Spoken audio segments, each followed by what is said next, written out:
money and financial investment analysis. We are going to do time value of money, and based on that one, financial investment analysis we are going to do. First of all, we see what is the meaning of time value of money. What is the meaning of time value of money? You all know this is 100 rupees note. This is 100 rupees note. Last year also 100 rupees, previous also 100 rupees. Maybe next year, future years also is going to be 100 rupees note. We call it face value of the money. This is the face value of the money. Is clear? Right. Now we see, now 2021. Last year, 2020, 2019, 2018.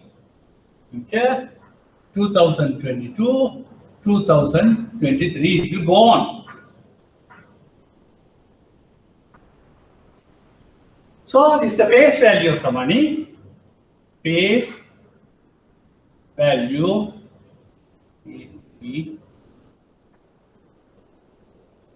of the money. 100 rupees. It is 100 rupees. It is 100 rupees. 100 rupees. 100 rupees.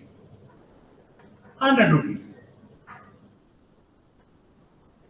So now with this money, how many pounds of bread we can buy? A pound of bread, normal bread is 65 rupees. So we can buy about 1.5 pounds of bread. We can buy now. 1.5 pounds of bread we can buy. Last year also it was something same. Last year also, yes, say 1.5 pounds of bread.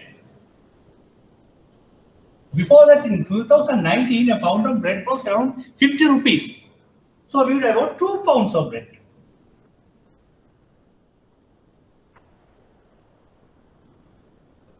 So before that, also maybe yes, so 2 pounds of bread. So what happened? 2018, 2019, we were able to buy 2 pounds of bread with this 100 rupees. Now we can buy only 1.5 pounds of bread last year, and this year also up to now 1.5 pounds of bread we can buy. Maybe in 2022 the bread price may go up. So maybe we can buy only 1.25 pounds of bread.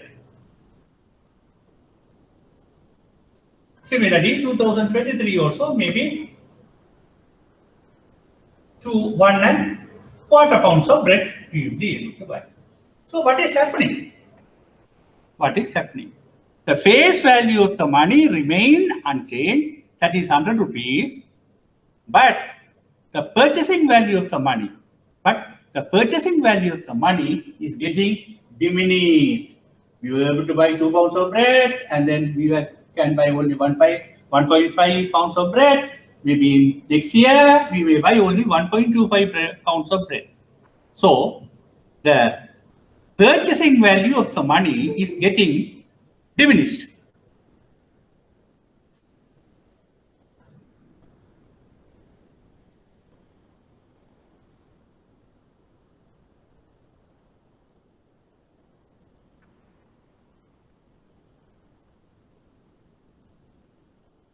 The purchasing value of money is getting diminished.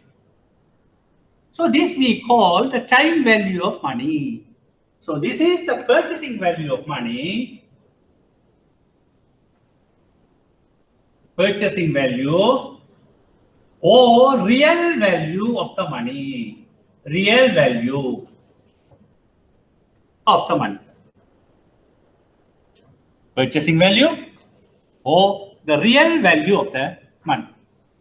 So we can say the meaning of time value of money, while the face value of the money remain unchanged, the purchasing value or the real value of the money is getting diminished over a period of time.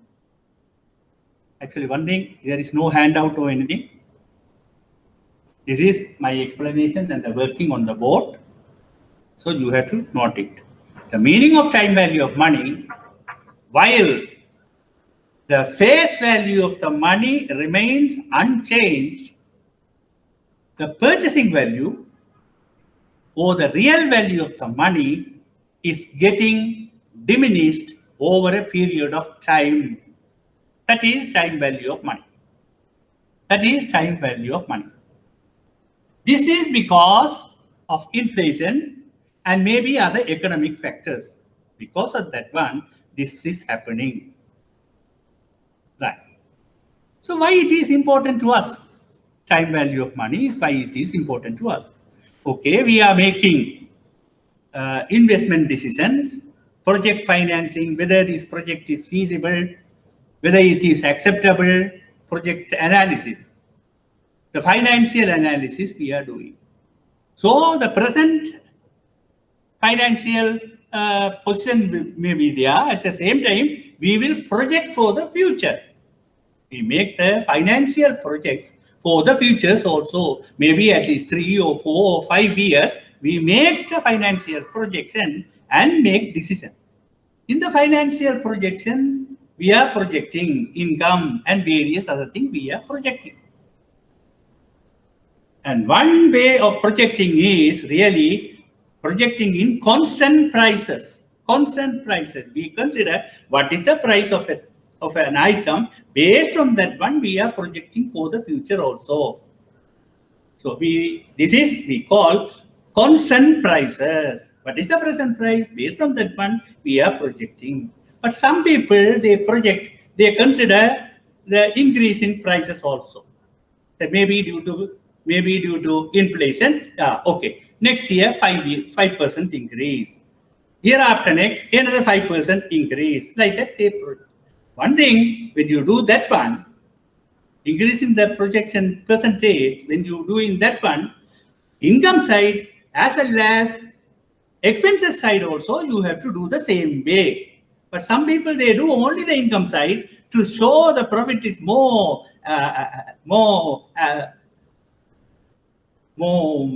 beautiful. For that purpose, they make only the income side, they increase, forgetting the expenses side. But when the inflation is there, it will affect income side as well as expenses side, both similarly. So because of that one, you are considering increase in prices, then you have to do it. Income side also, when you are doing on the income side, the expenses side also, you have to consider that one. So better for you to do it with the constant prices, the projections on the constant prices. Okay. So when you do the projection in constant prices, there is a time value of money. The definition I have told you, the face value of the money is getting diminished. Sorry. When the face value of the money is remain unchanged, the face value of the money remain unchanged, the real value of the money is getting diminished over a period of time. So when we make the projections, the future prices or future value is not as the present value. It would have getting diminished. So you have to see whether what we are getting in future is really worthy. Whether it is worthy. So for that purpose, this time value of money, we have to consider in our projections, financial projections. Clear? Right.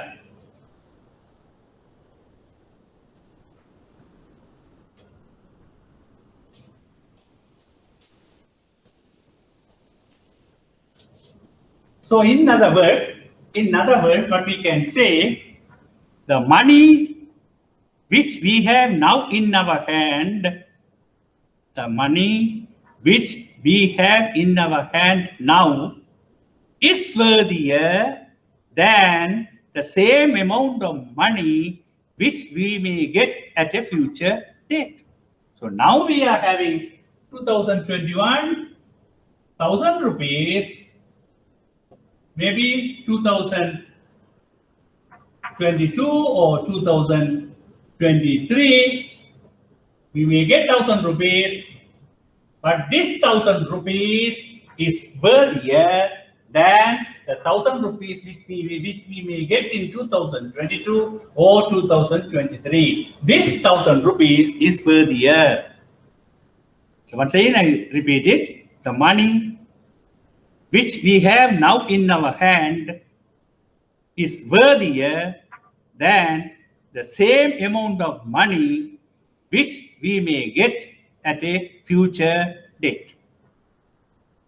So this is time value of money. There is a proverb, a bird in the hand is worthier than two in the bushes.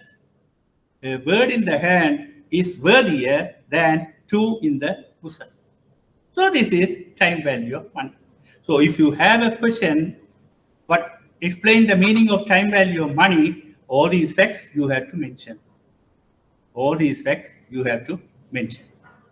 So this is time value of money.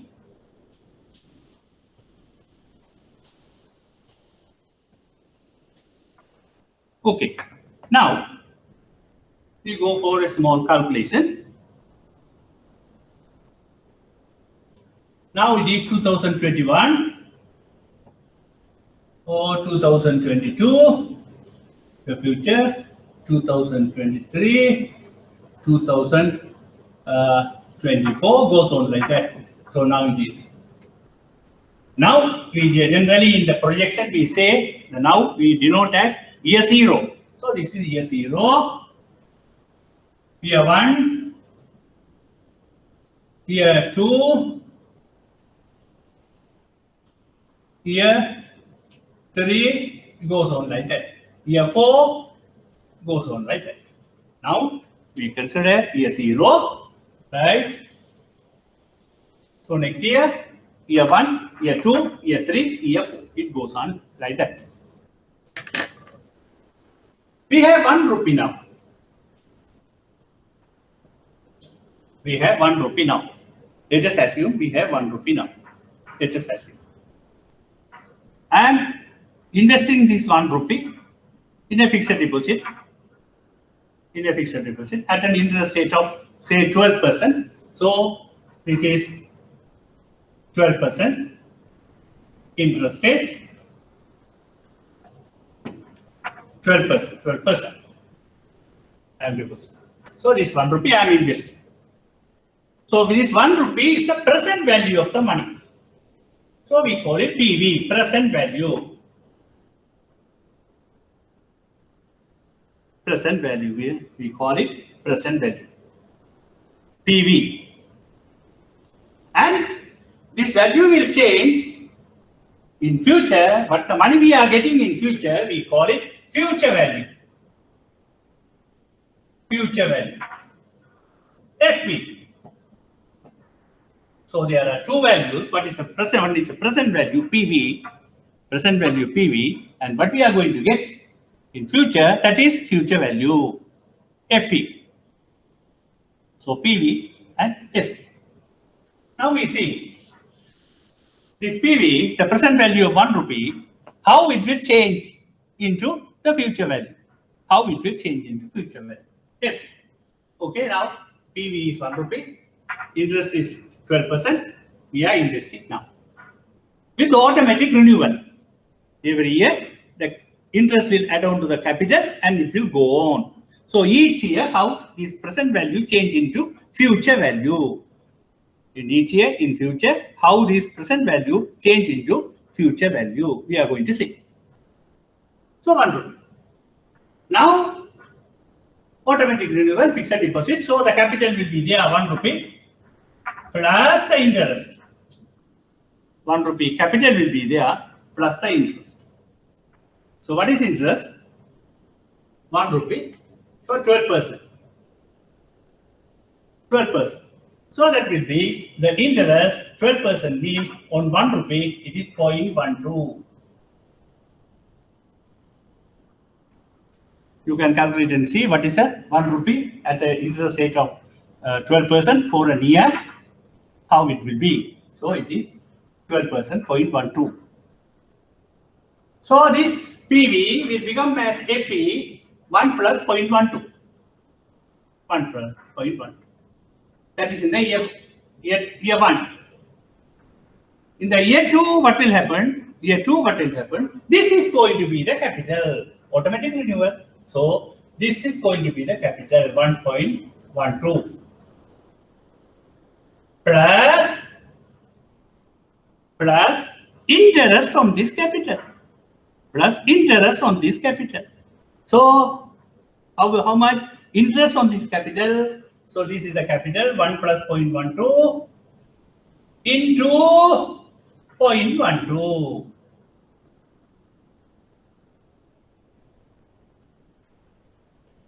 Just think about it. Just think about it. This is the capital portion. During the year 2, capital portion. This is the interest portion.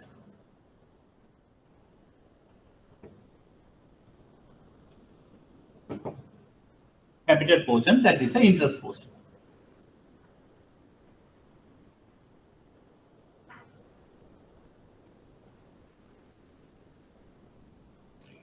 Okay, now we can solve this one using a basic algebra, the mathematics you would have learned in your 5th standard or 6th standard. There's a common factor 1 plus 0.12 here. Here 1 plus 0.12. You take it out. So if you take this one out, 1 plus 0.12, you are taking it out. If you take it out, what will be remaining? 1 will be there. 1 will be there. You can put 0. If you are 0, then the whole thing is 0. You can put 2, then it will be double. So automatically there is 1. 1 is there. So when you take this one out, this 1 plus 0.12, if you take it out, then what will happen? The 1 will be there. So you are taking this out. So when you take this one, 1 will be remaining, plus you have taken this one out, 0.12 will be remaining. So solving this one. 1 plus 0.12 plus 1 plus 0.12 into 0.12. When you are solving that one, you are taking this one out, common factor. Here and here, it is a common factor. You are taking this out. When you take this out, 1 will be remaining, plus when you take this out, 0.12 will be remaining. So you can simplify this one. 1 plus 0.12 to the power 2. So year 1 it is 1 plus 0.12. The year 2 it will become as the future value during year 2 1 plus 0.12 to the power 2. Now year 3 what will happen? This is going to be the capital. Year 3. This is going to be the capital. So year 3, 1 plus 0.12 to the power 2 is the capital, plus the interest on this capital. That is 1 plus 0.12 to the power 2 into 0.12. These are decimals. So because of that, automatically you can write like that. This one is decimal. 1. Now again solve this one. Common factor, this one and this one common. So take it out. 1 plus 0.12 to the power 2. You are taken out. So when you take this out, here 1 will be there. Then the plus will come when you take out 0.12. Now this is going to be 1 plus 0.12 to the power 3. So this is the future value of present 1 rupee. The future value of present 1 rupee at the end of year 3. At the end of year 3. 1 plus 0.12. So if it is number of years n, if it is number of years, it will be 1 plus 0.12 to the power n. 1 plus 0.12 to the power n.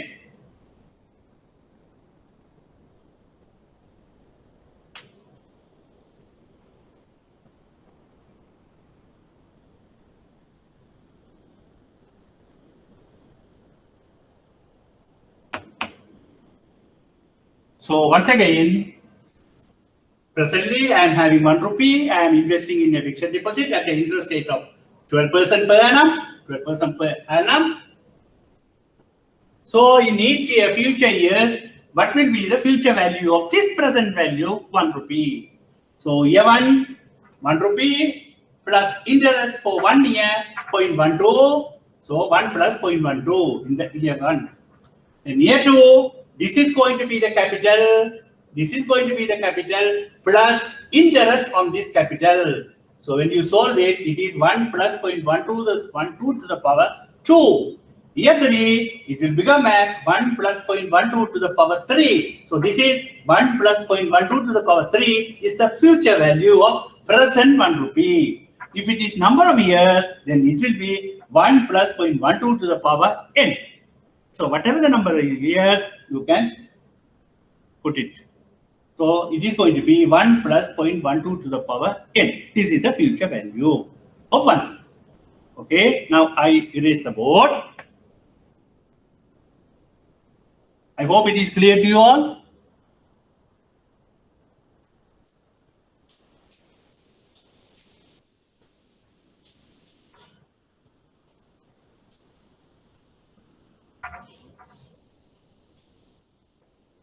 So if the present value is 1, then future value is equal to 1 plus 0.12 to the power n. That is number of years, future value. So whereas the interest rate is 0.12. If the interest rate is R,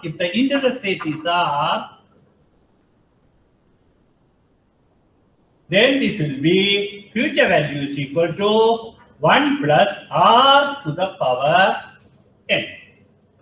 Future value is equal to 1 plus R interest rate in decimal, not in percentage, it is in decimal. R is in decimal. 0.12 in this case, 0.12 we use. So 1 plus R to the power n. So that is the future value of present value 1. Of present value 1. So we can write this. So future value, if present value is 1, then future value is equal to 1 plus R to the power n, where R is the interest rate in decimal. Okay, if this is for 1, if the present value is 100 rupees, then multiply by 100. If the present value is 1000 rupees, multiply by 1000, because this is for 1. Present value, if present value is 1, then the future value is equal to 1 plus R to the power n. So if the present value is PV, then future value is equal to PV into 1 plus R to the power n. So this is converting the present value into future value. Meaning of this is converting the present value into future value, where R is the rate of interest in decimal. N is the number of years. If the year 1 is 1, if the year 2, then it is 2. If the year is 4, it is 4. So this is the formula. Okay, now this technique is converting present value into future value. So what we have done is a technique where we are converting present value into future value. This technique is called as compounding. Compounding.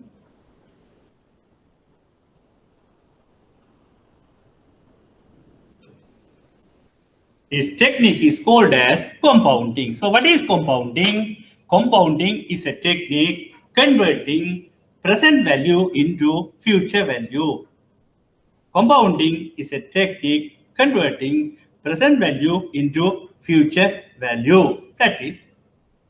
So this is the compounding formula. This formula is called compounding formula.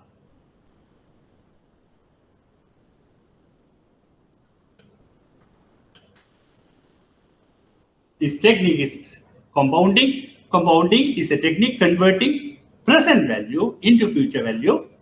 And this is the compounding formula, that is future value is equal to present value into 1 plus r to the power n, where r is the interest rate and that is in decimal and n is the number of years.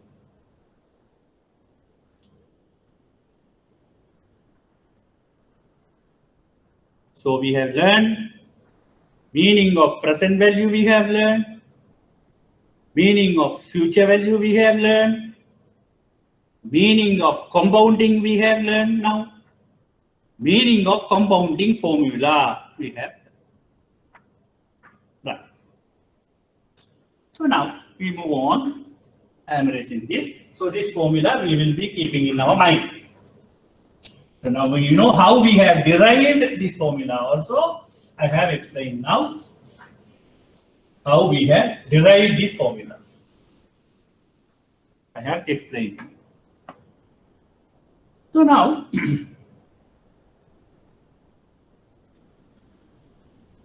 year zero means now in the financial projections, year zero, when we denote year zero, the meaning is 1. Just a minute, please. Just a minute.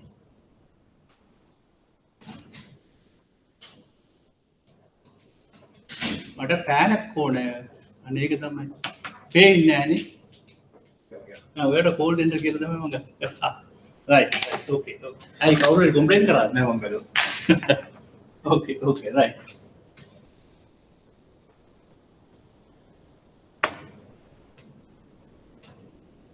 Okay, year zero, that is now. In financial projection, when we put year zero, that means now. Then year 1, year 2, year 3, year 4, it goes on. Right. So, if we have 1 rupee now, so what is year 1? So that will be year 1, that will be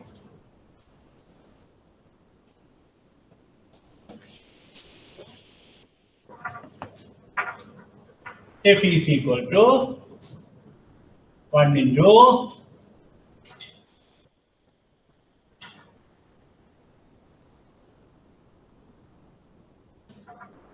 1 plus r to the power n. So year 1, it is going to be 1. Year 1, it is going to be 1. So you will get some answer.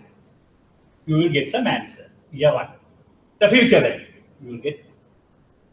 Then year 2 also, you will calculate, put the interest rate and you will calculate.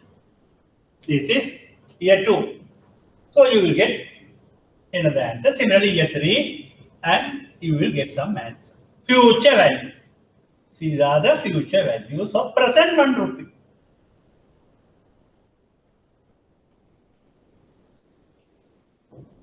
These are the future values of present 1 rupee. At year 1, year 2, year 3, year 4. It goes on like that. Right. At a particular interest rate of R. If you change the interest rate, you will get some other answer. So, say year 1, R1, you change the interest rate. Earlier one interest rate, now another interest rate. So, answer will change. This. You will get different answer. You will get different answer.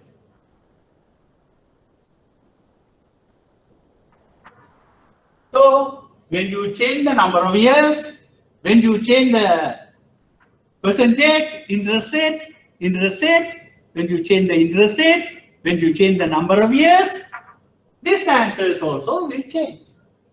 These answers also will change. So we call these things, these answers, compounding factors. Compounding factor. So what is the meaning of compounding factor? When the present value is 1 rupee, when the present value is 1 rupee and for various interest rates and for various periods, years, you will get various answers. Those values are compounding factors. Those values are compounding factors. Once again, I am repeating. When the present value of money is 1 rupee, for various number of years, for various interest rates, you will get various values. You will get various values. Those values are called as compounding factors. So compounding factor is the value of 1 rupee at a various interest rate and at various periods. That is the compounding factor. So now there are compounding tables. There are compounding tables.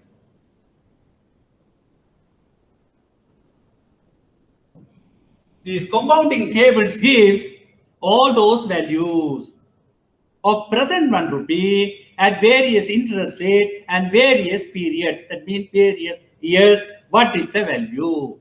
So those are given in the compounding table. There is compounding table.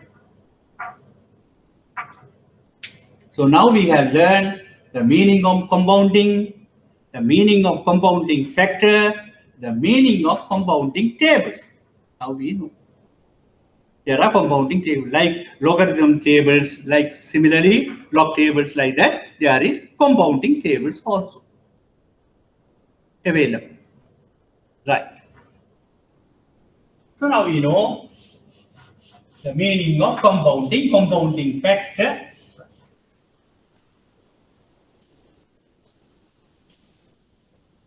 Now, once again, future value is equal to present value into 1 plus r to the power n, which we have developed. This formula, compounding formula. If PV is 1, FE is equal to PV1, then 1 plus r to the power n. So this value is called as future value of present 1 rupee at various interest rate and various period. That is, what is that? Compounding factor.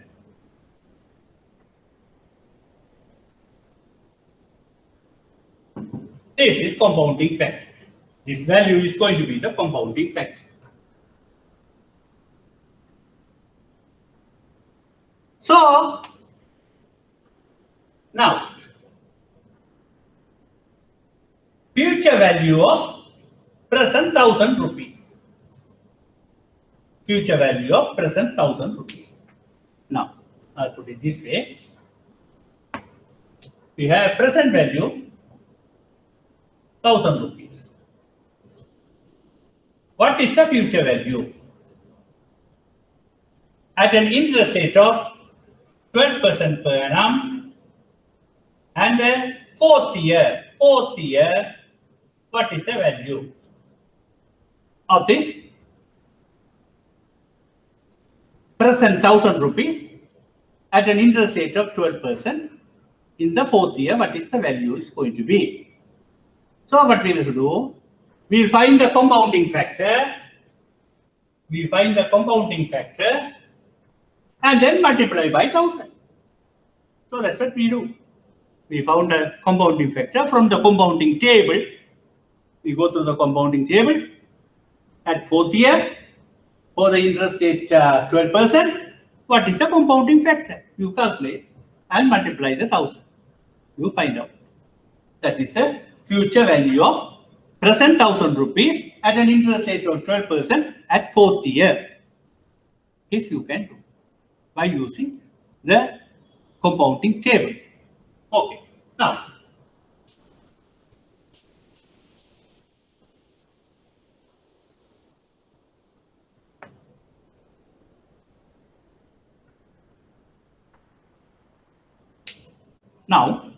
you know this small calculators. We have small calculators. The calculator, Now see 2. You are inputting 2 and multiplication by 5. Then you press equal sign in the normal calculator. You put first input 2, then multiplication, and then input 5. You will get 10. Then you press equal sign again. This 10 will get multiplied by either 2 or by 5. If you multiply by 2, you will get 20. Again press equal sign. This 20 will get multiplied by 2, 40. Again press equal sign. This 40 will get multiplied by 2, 80. It goes on like that. So first you are inputting 2, multiplication, then inputting 5, equal sign, you are getting 10. Then without going to again putting 2 into not like that, equal sign, just press in the equal sign. You will get 20, 40, 80. That is, this answer will get multiplied by the first input. In some first input and multiply. In some computers, it is other way. You will get the first 10 and then multiply by the second input. So in that case, it is 50. Then 50 into 5, 250. Then 250 into 5, 1250. It goes on like that. Either the answer will get multiplied by the first input or the answer get multiplied by the second input. It goes on. Both are there. Some computers. So you must know which way it is getting multiplied. Whether the first input is multiplying or the second input is multiplying. You have to see and check your calculator. Ordinary calculators you have to check. Okay. So this one we are going to apply here. This one we are going to apply here now. So keep it in your mind. If you have a calculator, ordinary calculator, please take it and check that one. Ordinary calculator, please check that one.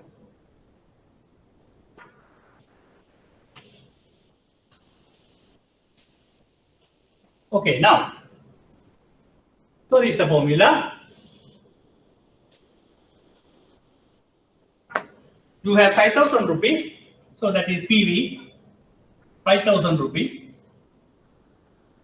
The interest rate R is equal to, say, 12%. You are putting in automatic renewal with the bank in a fixed deposit, and you are asking how much you will get after 4th year. After 4th year, how much you will get. So we apply this formula. So future value. What is the future value? Future value. That is, interest will get adding. It's going on. 5,000 rupees, 12%, and the number of year, 4th year. How much you will get at the end of 4th year. So this is formula. 5,000 into 1 plus R, that is 0.12 to the power n, that is 4. That is 4. So this meaning I can elaborate 5,000 into 1 plus 0.12 into 1 plus 0.12 into 1 plus 0.12, 1, 2, 3, another one, 1 plus 0.12, 5,000 into 1 plus 0.12, 1 plus 0.12 into 1 plus 0.12. So this is 5,000 equal, this is equal to 1 plus 0.12 into 1.12 into 1.12 into 1.12 into 1.12. 1 plus 0.12, I am putting 1.12, 1.12, 1.12. Okay, right. So this is the one at the interest rate of 12%. At the end of year 4, the compounding factor. because this is for 1 this. So this is the compounding factor at the interest rate of 12% at the end of year 4. So this, by using the ordinary calculator, either you can find out from the compounding table, you can find out what is the value of future value at the end of compounding factor at the end of 4th year at the interest rate of 12%. Compounding factor you can find out from the compounding table. But here we can do it. Here, what is that one? 1.12. You take the calculator. Even you check whether your mobile calculator has this facility, this multiplication, as I told you.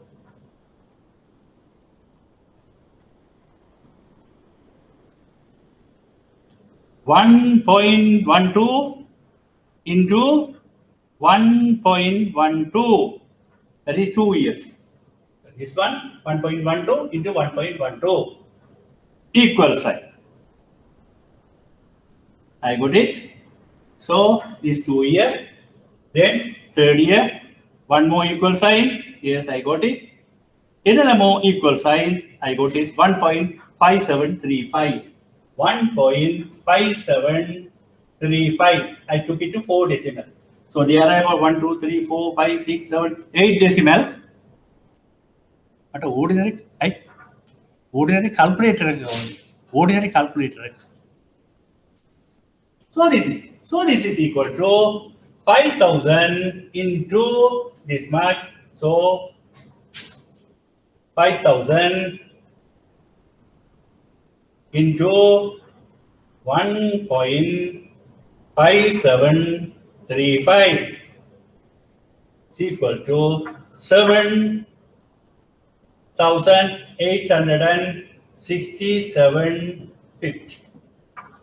7,867.50. You will get the answer.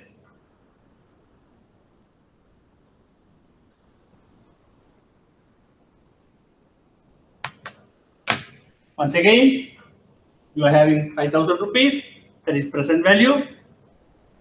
You are putting in the fixed deposit at an interest rate of 12% per annum. And on an automatic renewal, fixed deposit, automatic renewal. And at the end of 4th year, how much you are going to get? What is the future value of this present 5,000 at the end of 4th year at an interest rate of 12% per annum? So we put it this formula, future value is equal to PV 5,000 into 1 plus 0.12, that is the interest rate, then decimal to the power 4. So meaning of this one is 5,000 into 4 times. 1 plus 0.12, 1 plus 0.12, 1 plus 0.12, 1 plus 0.5. So that 5,000 into 1 plus 0.12, we put it 4 times. So this one, you use the ordinary calculator, the technique I have told you. Again and again, you know to put 1 plus 0.12 into 1 plus 0.12 equal sign. First equal sign, that is 2 years. Then second equal sign, third equal sign, 4 years. You will get 1.5735. So this is the compounding factor. This portion is the compounding factor. In this case, this portion is the compounding factor. So now multiply by 5,000, that is the initial investment, you will get this much. So now, I am saying is, so you no need to depend on the compounding table, or even a computer you no need to depend to calculate this one. Even with an ordinary calculator, you can calculate.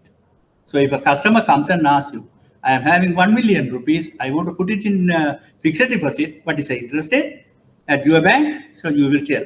So if how much I will get it at this interest rate if I put in your bank, after 3 years, how much I will get? So you need to go to the compounding table, or you need to go to the computer system. Even the system would have been closed. So even when it is closed, you can, using an ordinary calculator, you can give the answer. So this is. So we once again we do this exercise. One more. So this is converting the present value into future value. This is converting the present value into future value.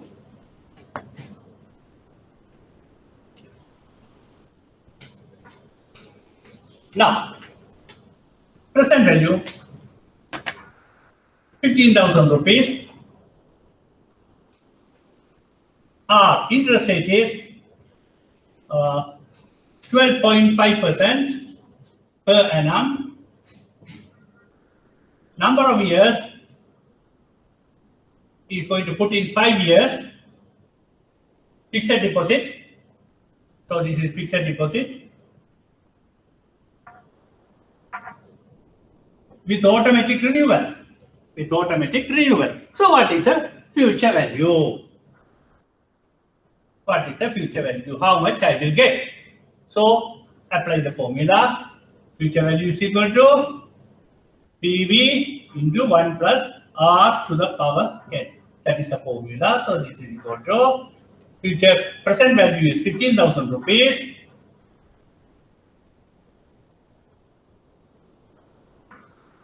Present value is 15,000 rupees.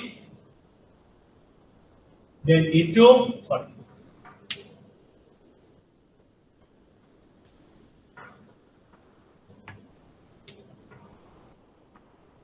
15,000 into 1 plus R in decimal, that is 0.125 to the power 5.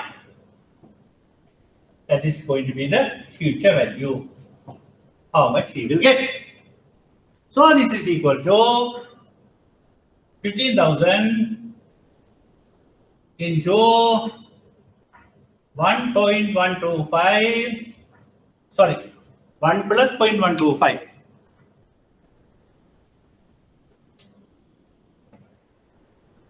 1 plus 0.125, 1 plus 0.125 into 1 plus 0.125 into 1 plus 0.125 into 1, 2, 3, 1 plus 0.125 into 1 plus 0.125, 5 times. 1, 2, 3, 4, 5. So this is equal to 15,000 into 1.125 into 1.125. 1 plus 0.125 is 1.125 into 1.125 into 1.125. 1, 2, 3, 4 into 1.125. So this is equal to 15,000 into, we solve this one using our ordinary calculator. 1.125 into 1.125 2 times, that is 2 years, equal sign. Then 2, 3, 4, 5. 1 point into 1.8 naught 2 naught. 4 decimal I have taken. 8 naught 2 naught. 1.8 naught 2 naught. Right. So this is, what is this one? This is the compounding factor in this case. This is compounding factor in this case for 12.5% and 5 years is a compounding factor. Now you multiply by 15,000. So that is 15,000 into 1.8 naught 2 naught is equal to 27,000 naught 3 naught. So this is the future value. This is the future value of present 1 rupee. Of present 15,000 rupees at the interest rate of 12.5% at the end of 5th year. This is the future value. So this way you can convert present value into future value. This way you can convert present value into future value.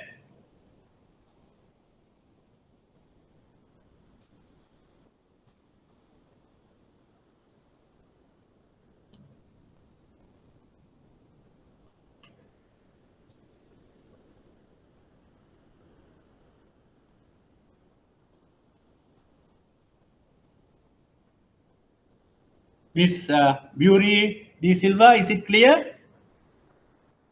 Hello? Miss Binuri D. Silva, is it clear? You have any question?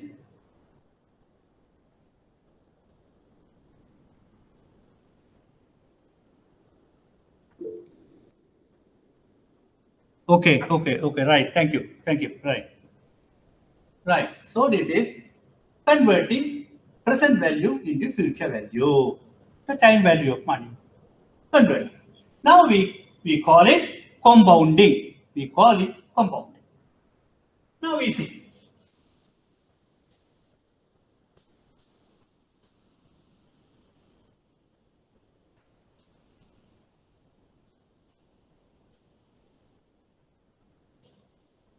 Now converting future value into present value. Now we converting here. This is present value, year 0, and year 1, year 2, year 3, year 4. It goes on. So here you have a future value. Some money you have. Now converting this future value into present value. How much is now? At the end of year 3, you may get 15,000 rupees. At the end of year 3, you may get. So we have already learned the difference between present value and future value. The money what we have today in our hand is worthier than what we get. The same amount what we get in the future year. So this future year is going to get 15,000, but that 15,000 is not worthier than this present 15,000. Present 15,000 is worthier than the future 15,000. The present 15,000 is worthier than the future 15,000. So when you get the future value, you convert it into the present value. See how much. 15,000, if it is 15,000, it will be definitely less than 15,000. The present value will be definitely less than 15,000 present value. So converting that one. So from the compounding table, we can derive this technique. Compounding table is FV is equal to PV into 1 plus R to the power n. So now we make the PV as the capital. PV is equal to FV divided by 1 plus R to the power n. So this is the present value, this is a future. So when you know future value, you can get the present value. You can convert that future value into present value by dividing 1 plus R to the power n. We call it, this technique, we call it discounting. This is a technique, discounting. And this formula is called as discounting formula.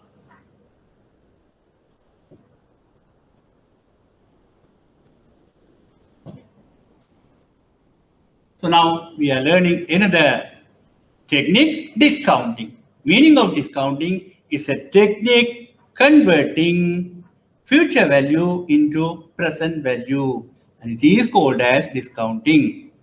And this formula is discounting formula.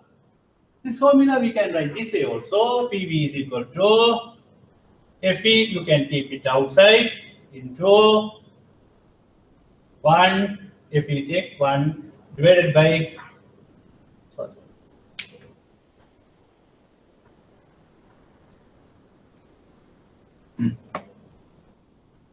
if we do, if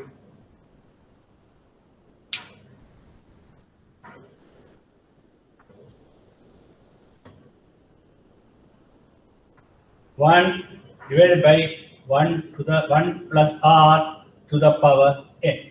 You can write this way also. We haven't done anything, we have just taken the FE out, whichever value out. So 1 divided by 1 plus R to the power n. So this is called as, this portion is called as Now you should know discounting factor.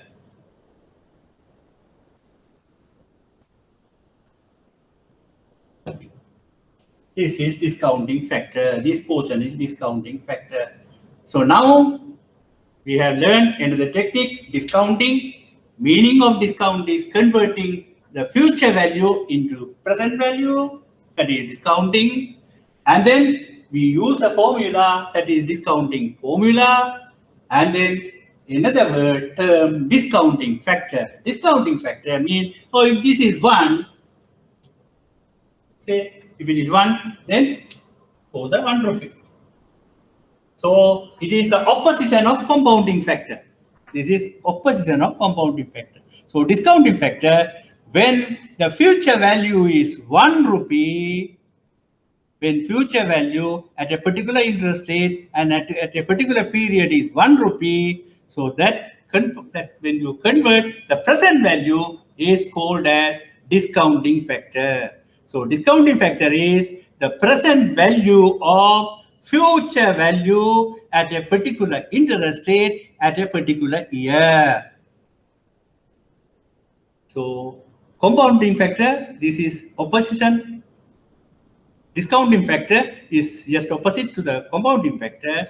Compounding factor we have learned. So now the discounting factor is the present value of future 1 rupee. Present value of future 1 rupee at a particular interest rate and at particular period. That is called as present value.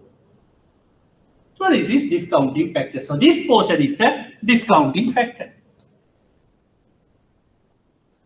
This portion is the discounting factor.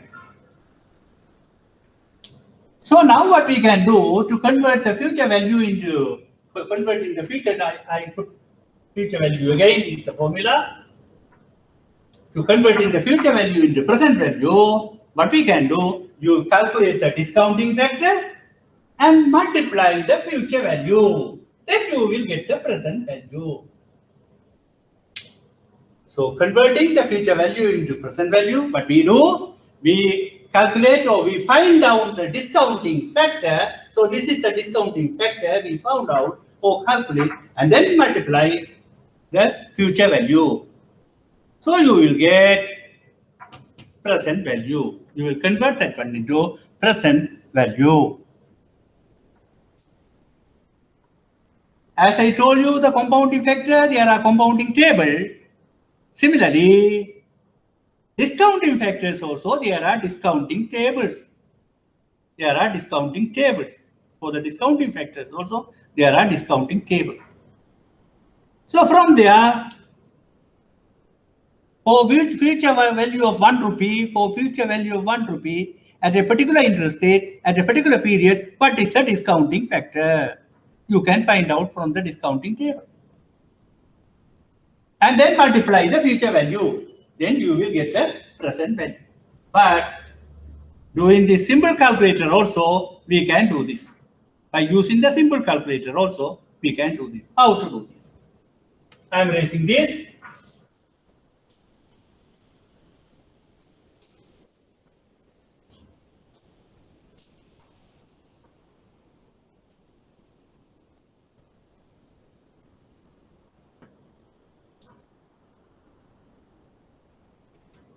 Year 3, we are getting 1000 rupees.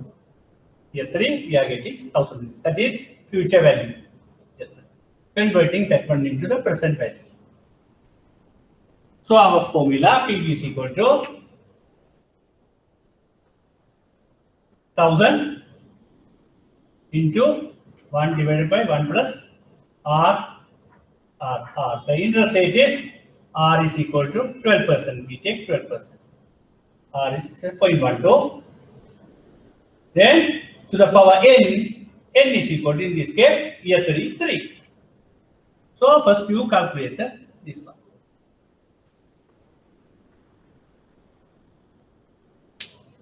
So this is the future value, 1000 rupees.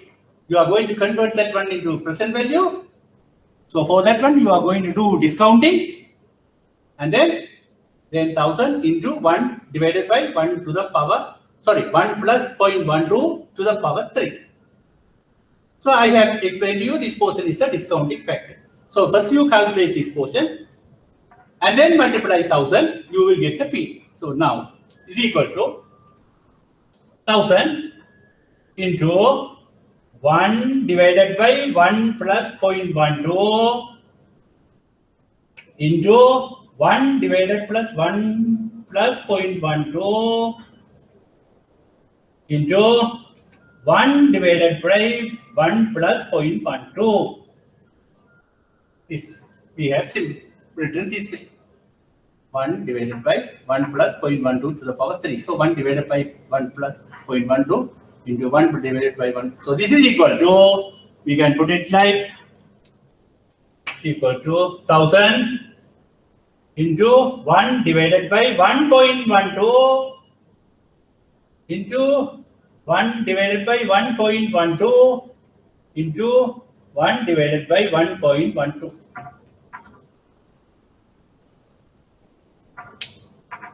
1 plus 0.12, so 1.1, 1.12, 1.12, 1.12. Again and again you are dividing. So again and again you are dividing. So now use a simple calculator. So as multiplication, we can division also we can do like that way. Now say 50 divided by 5 equal sign 50 divided by 5 equal sign 10. Then again equal sign 2. So that is 5 is divided. Again equal sign 0.4. When you press equal sign, the 5 is dividing the number. It is go on dividing. So similarly here what we can do in this case,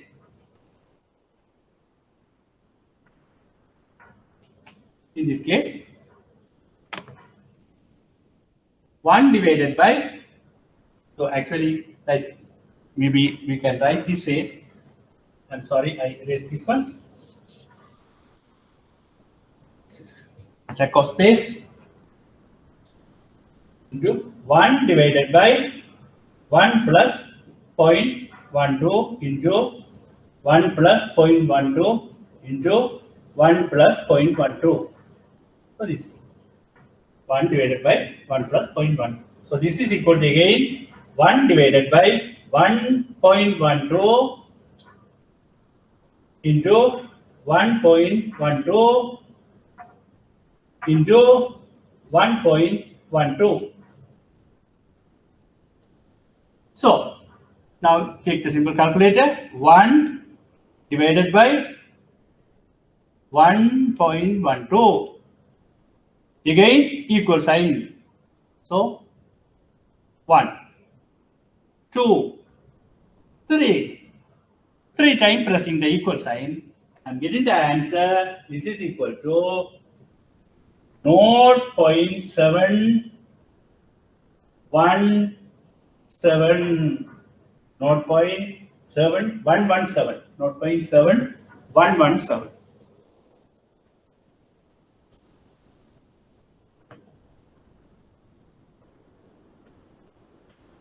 Not 0.7117, you are getting the answer. So now 10,000 into 1,000, okay, 1,000 into 0.7117. This is equal to 1,000 into 0.7117. 711.7. So this is the PV of present value of future 1,000 rupees at an interest rate of 12% at the year from the year 3. So year 3 at an interest rate of 12%, we will have 1,000 rupees The present value of that 1,000 rupees is 711.7. 711.7. So this is converting the future value into present value. So this is the formula we are using. So in the case of, for the purpose of converting future value into present value, what we will do, we will calculate, we will convert the future value into present value. First we calculate the discounting factor. First we calculate the discounting factor for each year at that particular interest rate, and then multiply the future value by that respective discounting factor. Then you will convert that one. Then you will convert that one to present value. Okay. Now I am erasing this.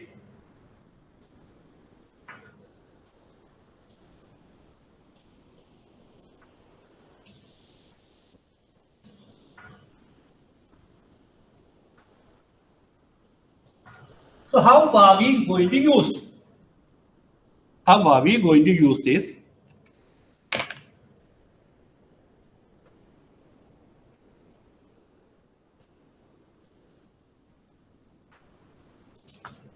Some question papers having these are past paper questions given to you.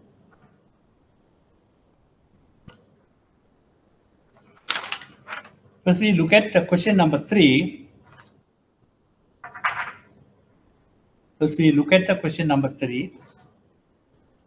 This has been uploaded, so you can go through this. A company wanted to invest rupees 60 million in plant and machinery required for its new industrial project. The company plans to borrow this money from its bank, and the prevailing lending interest rate is 18% per annum. The lifetime of the plant and machinery has been estimated as 12 years.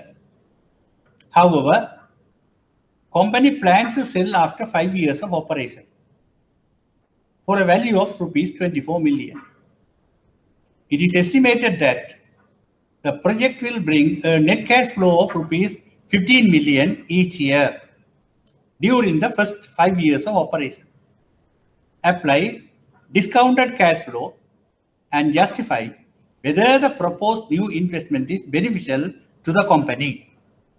Discounting tables will not be provided.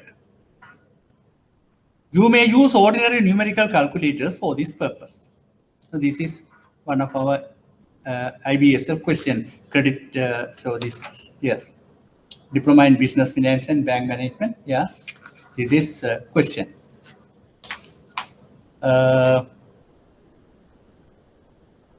So here we won't give you the discounting table or discount factors also we won't give you. You have to calculate by using the ordinary calculators. Maybe in some other exams, they may give you relevant discounting table or discount factors they will give you. In those exams, you use those discount factors, what they are giving you. Use those discount factors or discounting table. But here, you have to calculate your discount factors by using ordinary calculators. Now we go to this question. So this is, for this one, you have to develop a cash flow. So for this type of thing, you have to develop a cash flow. We call it cash flow for investment analysis. This cash flow, we call it cash flow for investment analysis.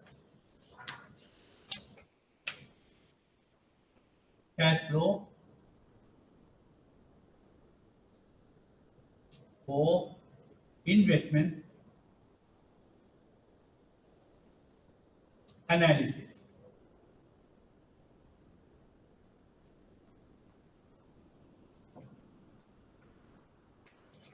Investment analysis. So project years.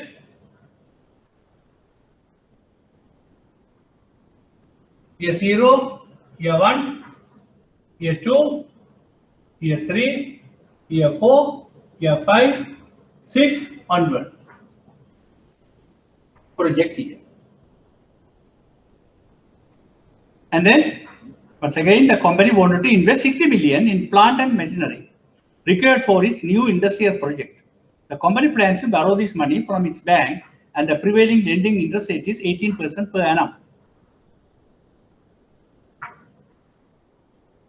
The lifetime of the plant and machinery has been estimated as 12 years. However, the company plans to sell it after 5 years of operation for a value of 24 million. It is estimated that the project will bring a net cash flow of 15 million. So 15 million. Net cash flow of this investment will bring net cash flow from the operation 15 million each year during the first years of. So net cash flow from the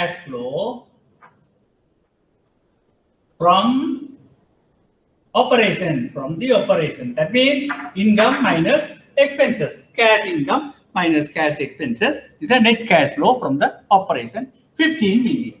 So year 0, no. Here the 15 million. Here the 15 million. Here the 15 million. Here the 15 million. Here the 15 million. It goes on. So net cash flow from operation, 15 million they are getting. Now, actually they are getting this net cash flow from the investment. What is the investment? The investment is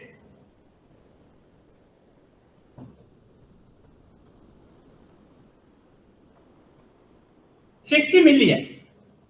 60 million plant and machinery required for its new industrial project. Company planned to borrow this money from its bank at the prevailing interest rate, 12 million. Right. The lifetime of the plant and machinery has been estimated as 12 years. So this can go for 12 years, the plant and machinery. But it is estimated that the project will bring a net cash flow of 15 million. Right. However, the company plans to sell it after 5 years of operation. After 5 years of operation, they want to sell this one, the plant and machinery, for a value of 24 million. For a value of 24 million. Okay, so investment is 60 million. Then the residual value of machinery. Right. So this investment is outflow. This investment is outflow, and the residual value will be inflow.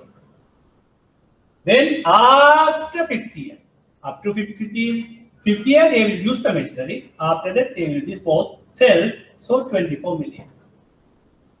After that, they will sell for 24 million. Right. Residual value. Now, apply the discounted cash flow.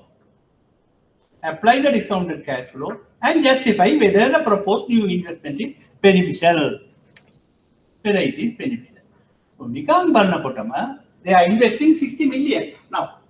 They are investing 60 million. How much they are getting? Yeah, for 5 years, 15 million each year. So that is 75 million. 15, 15, 15, 15, 15, 5 into 15, 75, plus 24 million. In the 6th year, they are getting 24 million. So 75 plus 20, 99 million they are getting. Over a period of 6 years, by investing 60 million now, they are getting, yes, 99 million over a period of 6 years. So when you are looking at it, it is fascinating. It is good. You may think it is good.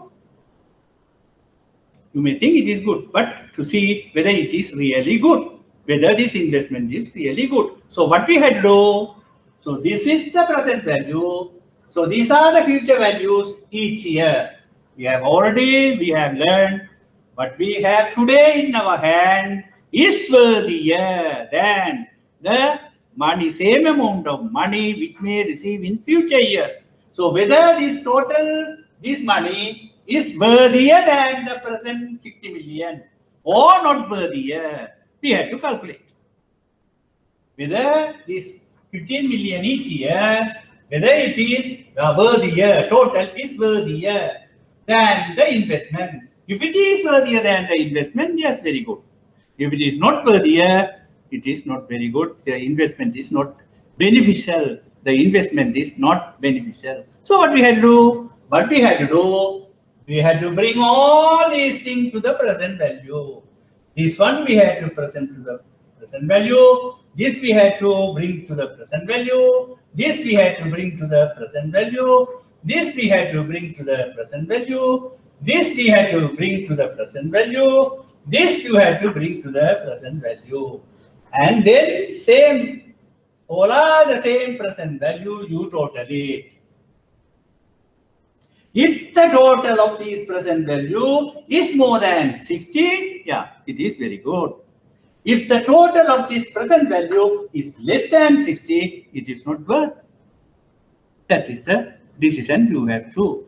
So now what we have to do, all these future values, you have to bring it to the present value.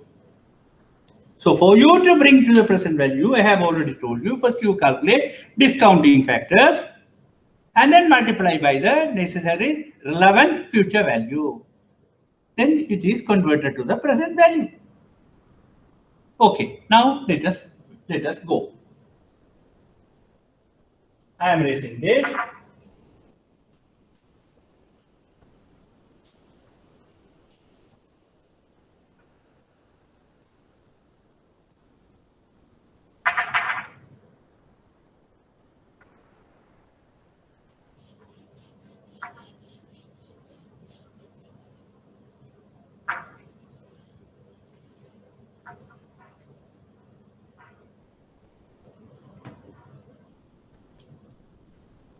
So now again another thing, we have to mention, as I told you, the cash flow for investment analysis. In what currency we are doing this one?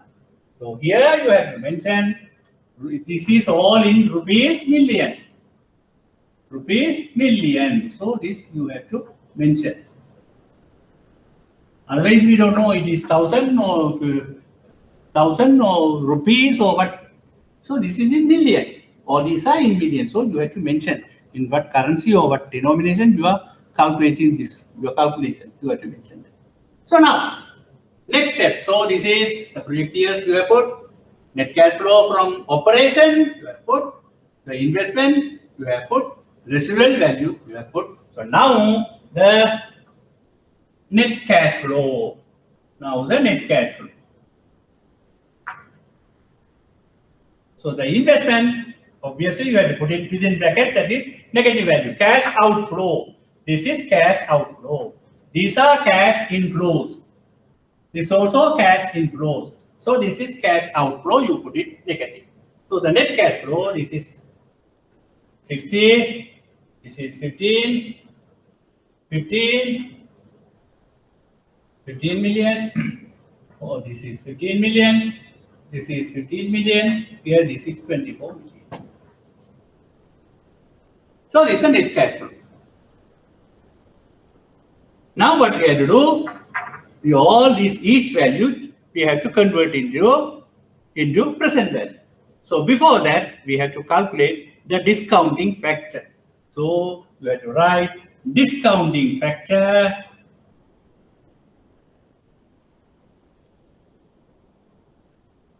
at, you have to use a interest rate. You have to use an interest rate for this discounting. You have to use an interest rate. What interest rate you are going to use? Now they say they want to borrow this money from a bank and the present interest rate is 18%. So you have to discount it. The interest rate should be 18%. At 18% you have to. So here we must say discounting factor at 18% interest, 18% discounting rate. Discounting rate. The rate, there is another word, discounting rate.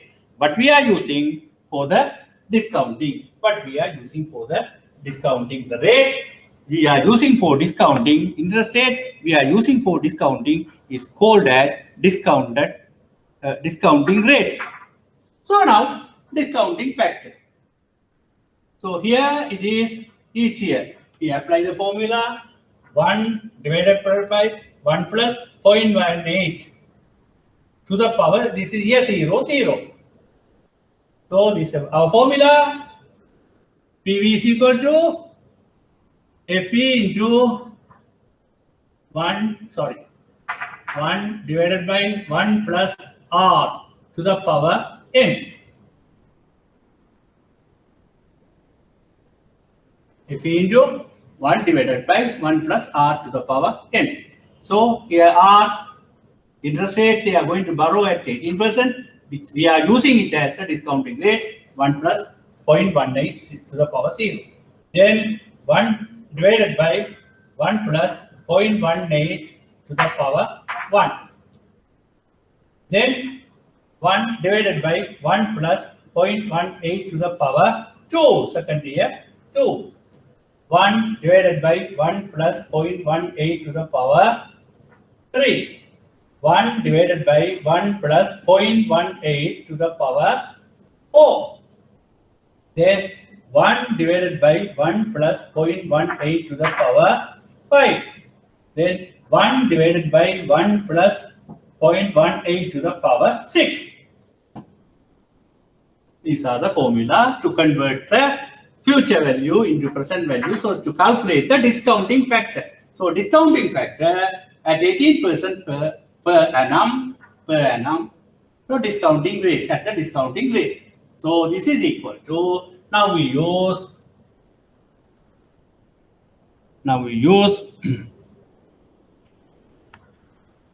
1 divided by, so this is 1 plus 0.18 to the power 0 is 1. So this is 1. This answer is 1. Here 0, we are investing today, that amount will be the same.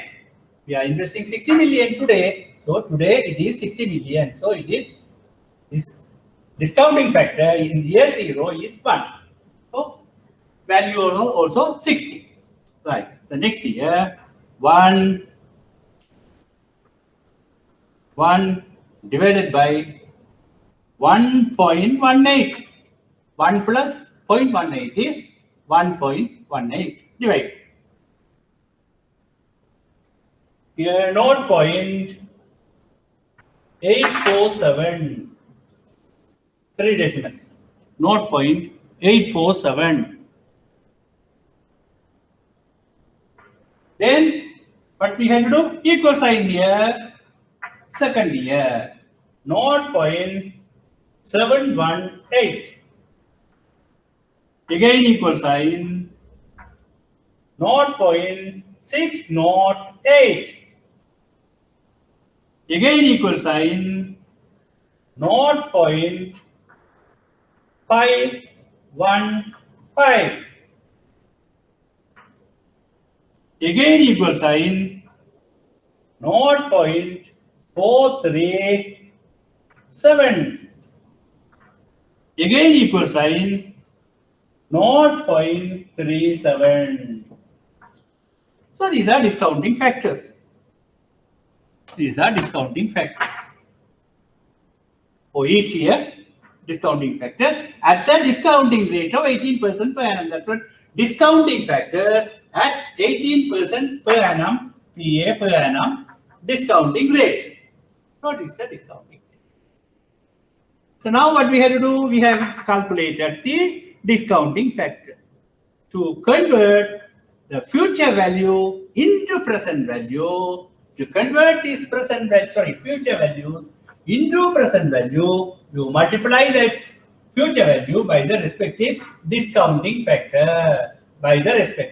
So our sentence will go as PV, present value of the cash flow.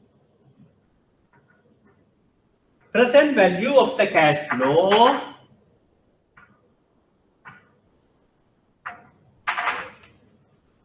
at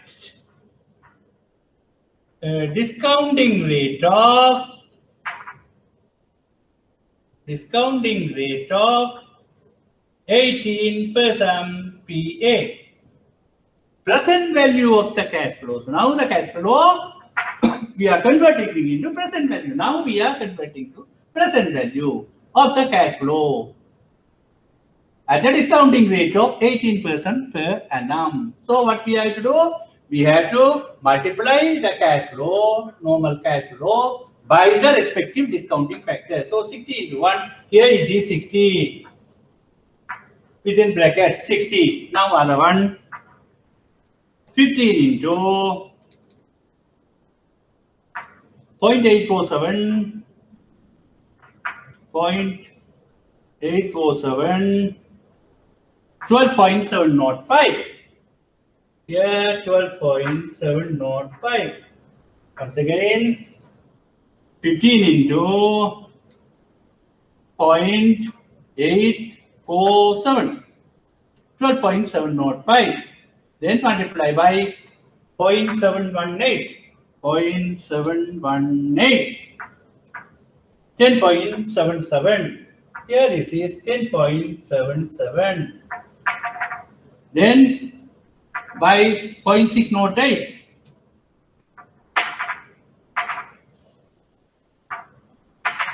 9.12. Then by 5.515, 0.515, 7.725, 7.725. Then multiply by 0.437.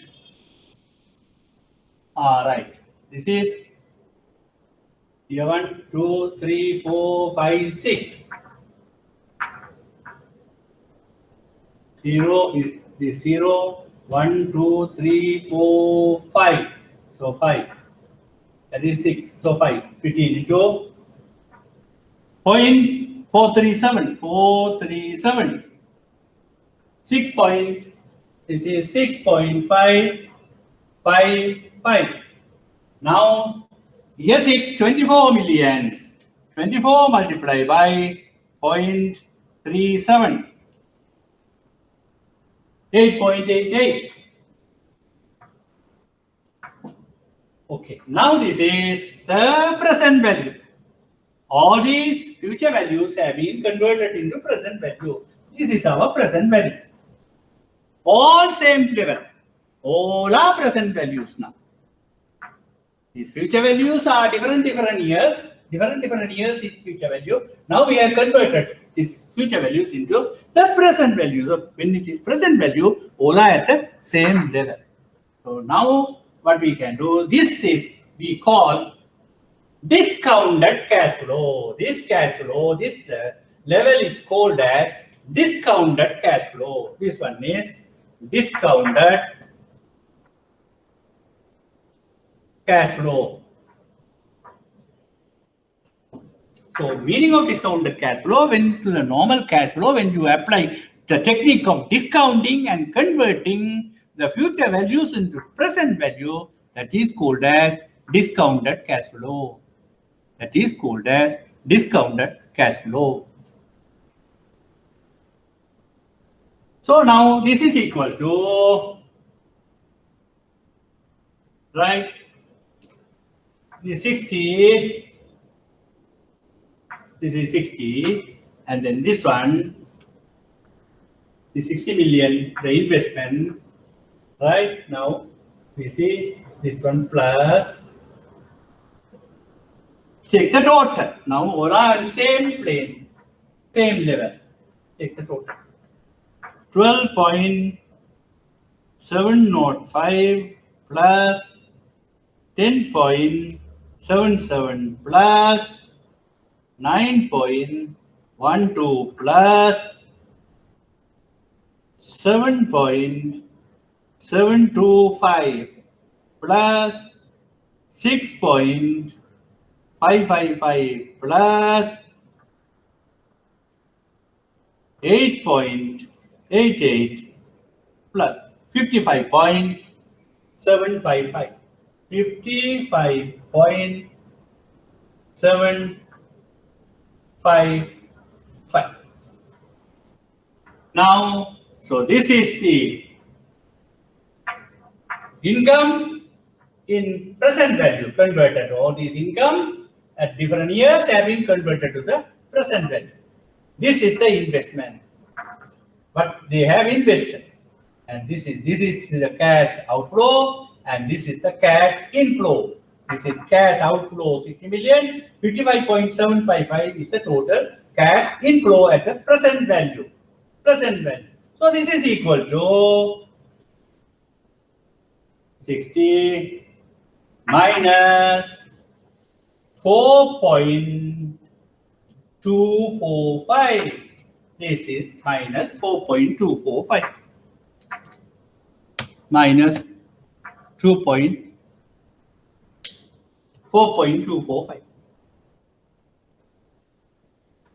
This is minus 4.245. What does it mean? The income at the present value is less than the investment. In other words, the cash outflow, that is 60 million, is more than the cash inflow at present level, at present value. Cash outflow is more than the cash inflow at present level. So present value, cash outflow is more. That's what minus value.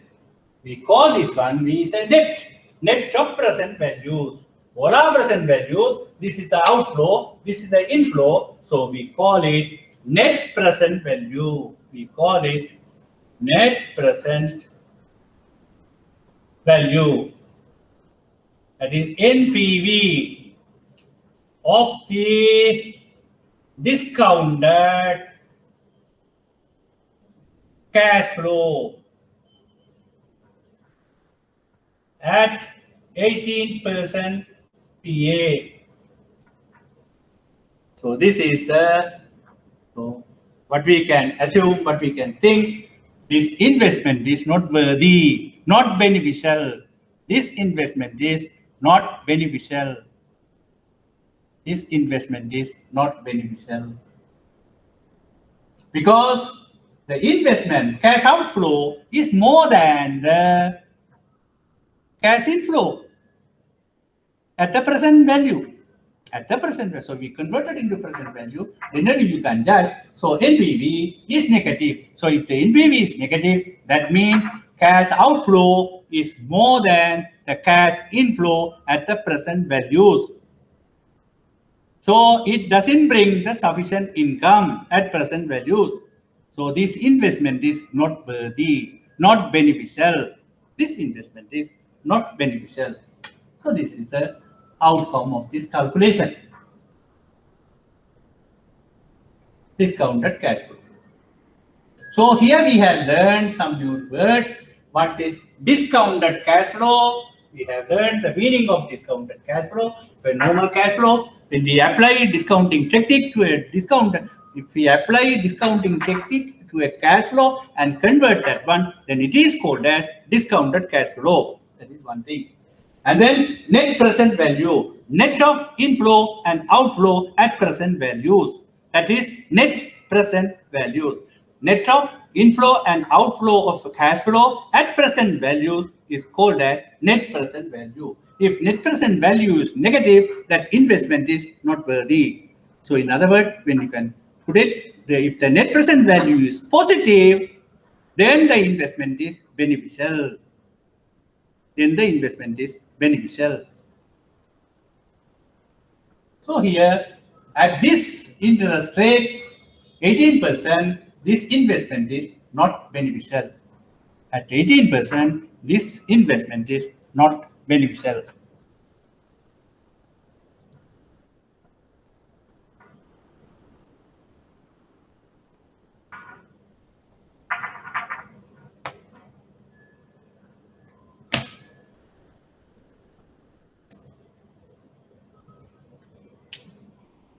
Okay.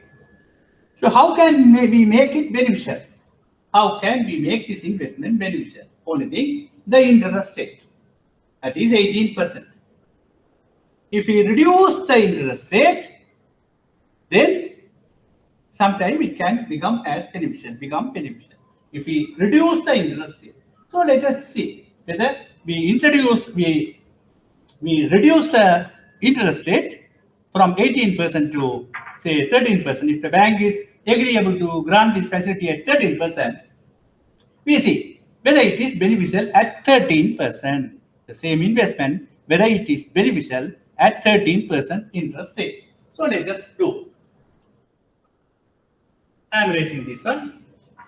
So here at 18%, PV at 18% is minus 4.245.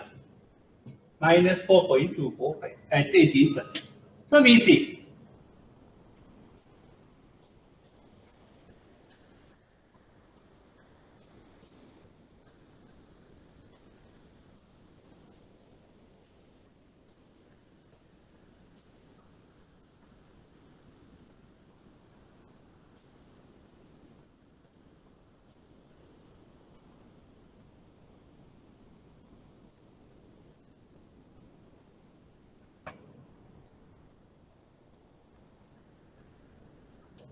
So this is the cash flow, net cash flow already there. This is the investment. Now we see. Calculate the discounting factor. Discounting factor at 13% PA discounting rate. Now we say we reduce the interest rate and calculate at 13% interest rate. What will happen? So discounting factor, as I told you, first we have to calculate the discounting factor and then multiply the cash inflows, respective cash inflows by the respective discounting factor. So now here, as I told you, year 0 discounting factor is 1. Now we are investing. Now the cash value is same, so it is discounting factor is 1. And then year 1 discounting factor 1 divided by 1 plus 0.13 to the power 1. Second year 1 divided by 1 plus 0.13 to the power 2. Third year 1 divided by 1 plus 0.13 to the power 3. Fourth year 1 divided by 1 plus 0.13 to the power 4. Fifth year 1 divided by 1 plus 0.13 to the power 5. Sixth year 1 divided by 1 plus 0.13 to the power 6. So this is to calculate. So now we calculate this one. Same thing. Here it is 1. Discounting factor is 1. Now using the ordinary calculator, or otherwise what you have to do, you have to use the discounting table. You have to use the discounting table. You have to use.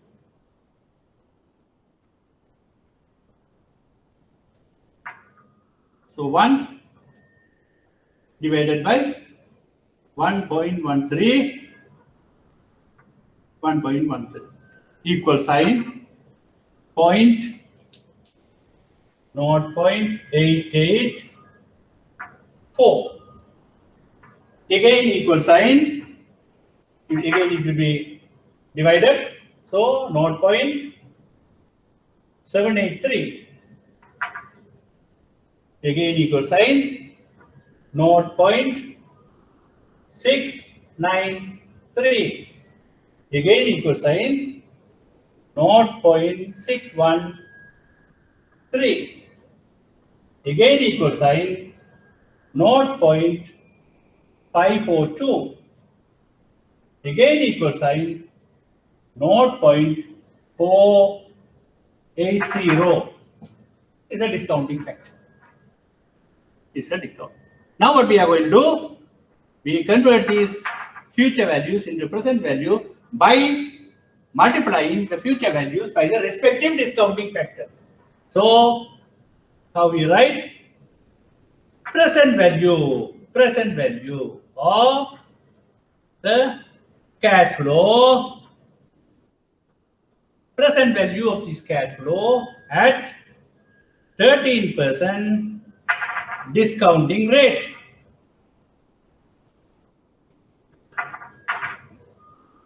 So 1 into 60, 60, that is minus. Now, respective one, we multiply. 15 million into 0.884, 13.26, again 15 into 0.783, 11.745, then again 15 into 0.693, multiply 10.395, again 15 into 0.613, 9.195, again 15 into 0.542, 8.13, then 24 into 0.480, 11.52. Okay, now we have converted all these future values into the present values. Now we have converted all these future values into present values. Okay, now we take the net of these present values. Net of these present values. So we call it NPV. NPV of the discounted cash flow. Discounted cash flow at 13% per annum discounting rate. So now this is 60 minus plus. We take these are all same PVs, same present values now. All are present values. So 13.26 plus 11.745 plus 10.395 plus 9.195 plus 8.13 plus 11.52.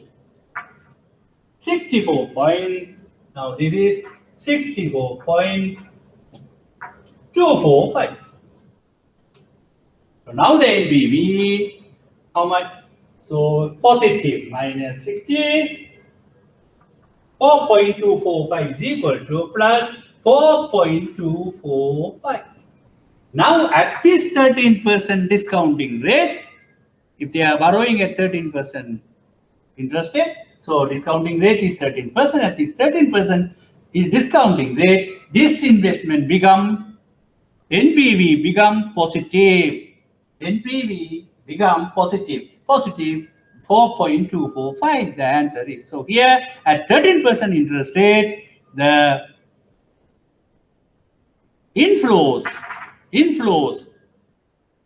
are more than at the present value, the inflows are more than the outflow. At present value, inflows are more than the outflows. So that means at 13% interest rate, this project is beneficial. But earlier calculation based on earlier calculation, at 18% interest rate, this investment is not beneficial. At 13% interest rate, this investment is beneficial. So they have to borrow below 18%. This is for this investment. If they are borrowing, they have to borrow below 15%. Sorry, 18% they have to borrow. So this we call it cash flow, the PV, converting into discounting, calculating the discounted cash flow, discounting method.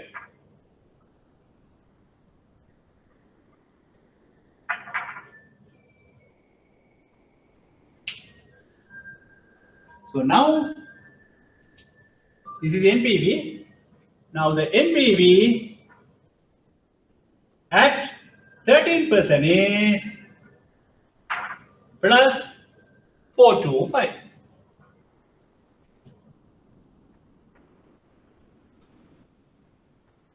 NPV at 13% is minus 425. It is not beneficial.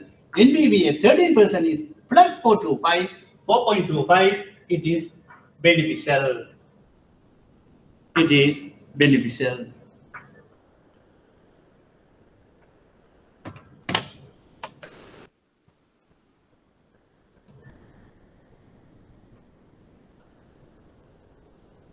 Okay, now the time is somewhere 3:30, closer to 3:30. We have a break and we meet by 3:45.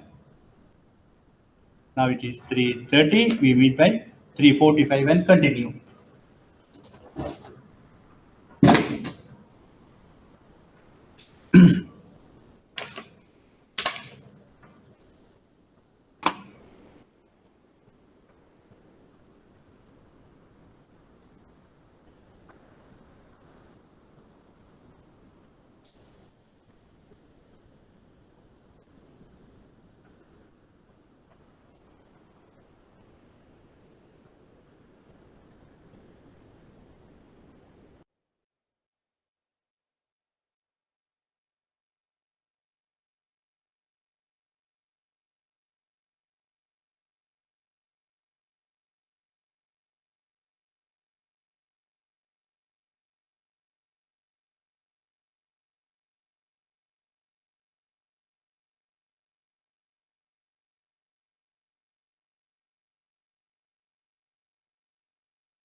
Okay, let us continue now.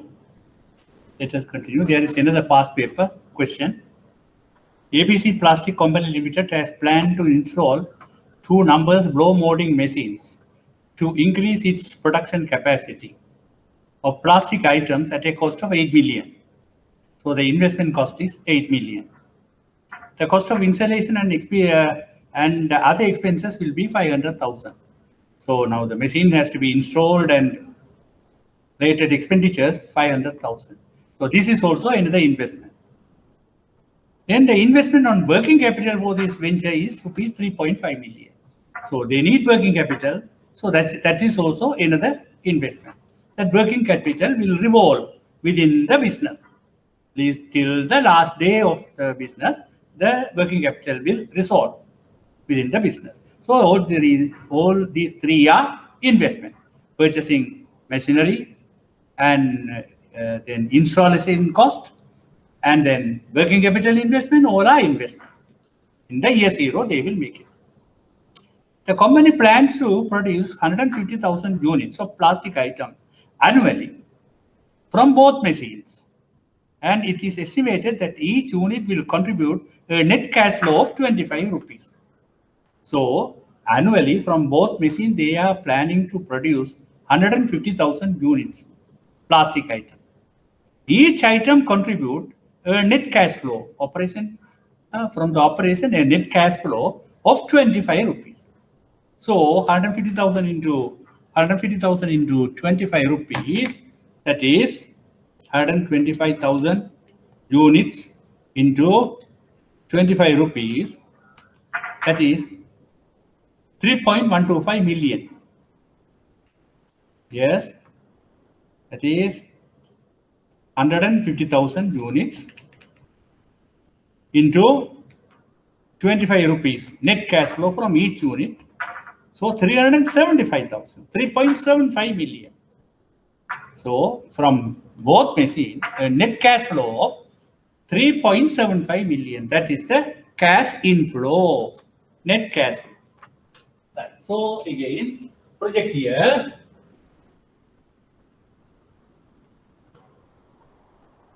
Zero, that means now, then 1, 2, 3, 4, 5, 6, it goes on. So net cash flow from operation. That is, from this 150,000 units of plastic item, each will contribute 25 rupees net cash flow. So, from 150,000 unit, 3.75 million. 3.75 million. 3.75 million. 3.75 million. 3.75 million. For how long? The economic production life of both machines is 5 years. So 5 years. After that one, and the machine will have a residual value of 1 million after that period. So after that, the residual value of the machine is 1 million. Right. Now, so investment, how much is the investment? Investment.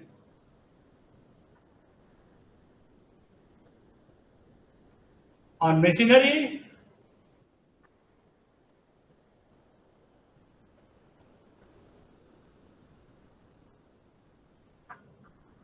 $8 billion, that is negative. Then insulation, 500,000, 0.5 million, that is negative. Then working capital, that also investment, 3.5 million. That is also. Then the residual value of the machinery. Value of machinery. So that is cash inflow. That is after the production period. That is during the 6. The residual value is 1 million. 1 million. So all are in million. You have to put it rupees billion. So this is net cash flow from the operation. 3.75 goes for 6 years. Goes for 5 years.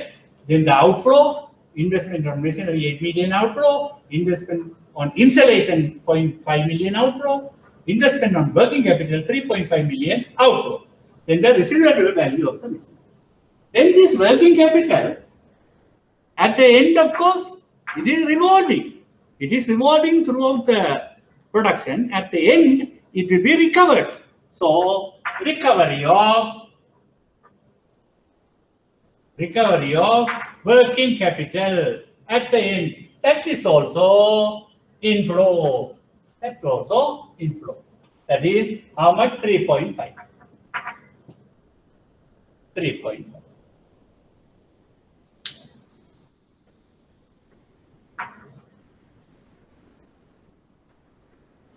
So this is the cash flow for investment analysis.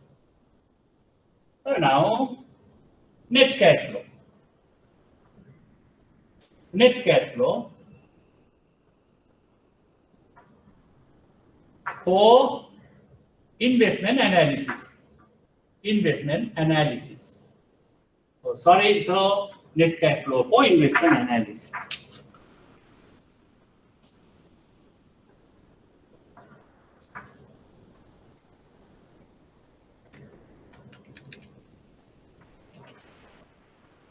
For investment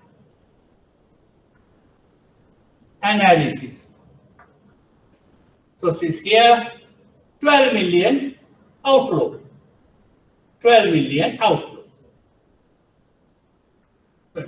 Here 3.75 million inflow, 3.75 million inflow, 3.75 million inflow, 3.75 million inflow, 3.75 million inflow, here 4.5 million inflow. Here, one is residual value and 3.5 million, that is recovery of working capital. Recovery, you can convert the working capital into cash. So this is the cash flow for investment analysis. Now we have prepared. Now we do what we had to do. Yes, discounting. We had to discount this one. This cash flow, we had to discount. How? What are they going to do? They want to borrow at 14% interest rate.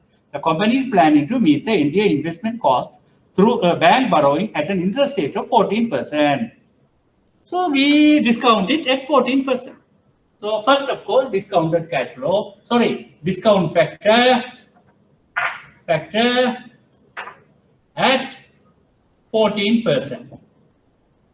Discounting rate, 14% discounting rate.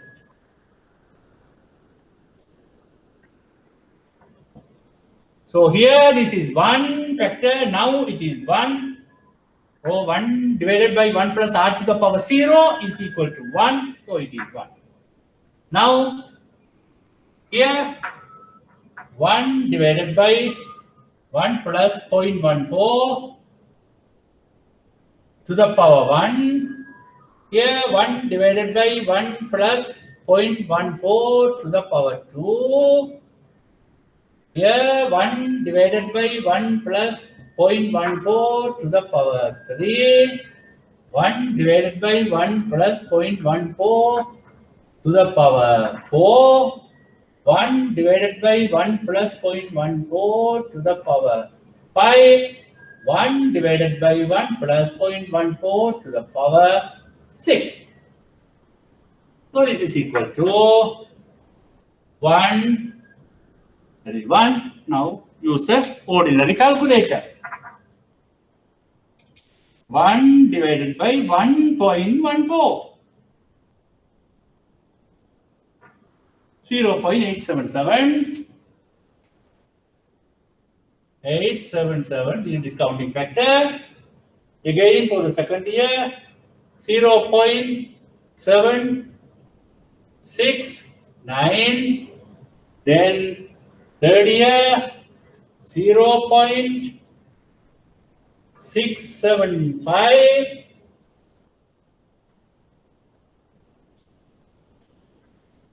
Then fourth year, 0.592. Then fifth year, 0.51519. Then sixth year, 0.455. Discounting factor. Now what we had to do? We had to multiply the cash flow, that is inflows or the net flow by the respective discounting factor. So we call it for the purpose of converting it into present value. So PV of the cash flow, let us come below.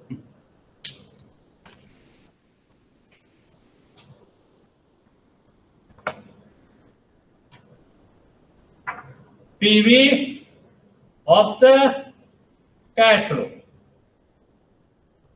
at 14% discount rate. PV of the cash flow. So you multiply that one.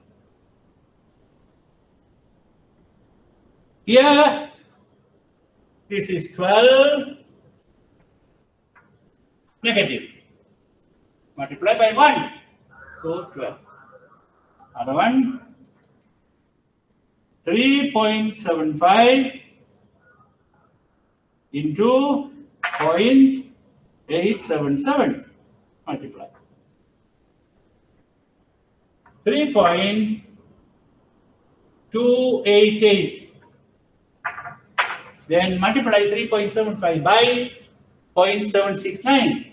0.769. 2.88. 3. Again multiply 3.75, 0.675, 0.675, 2.531,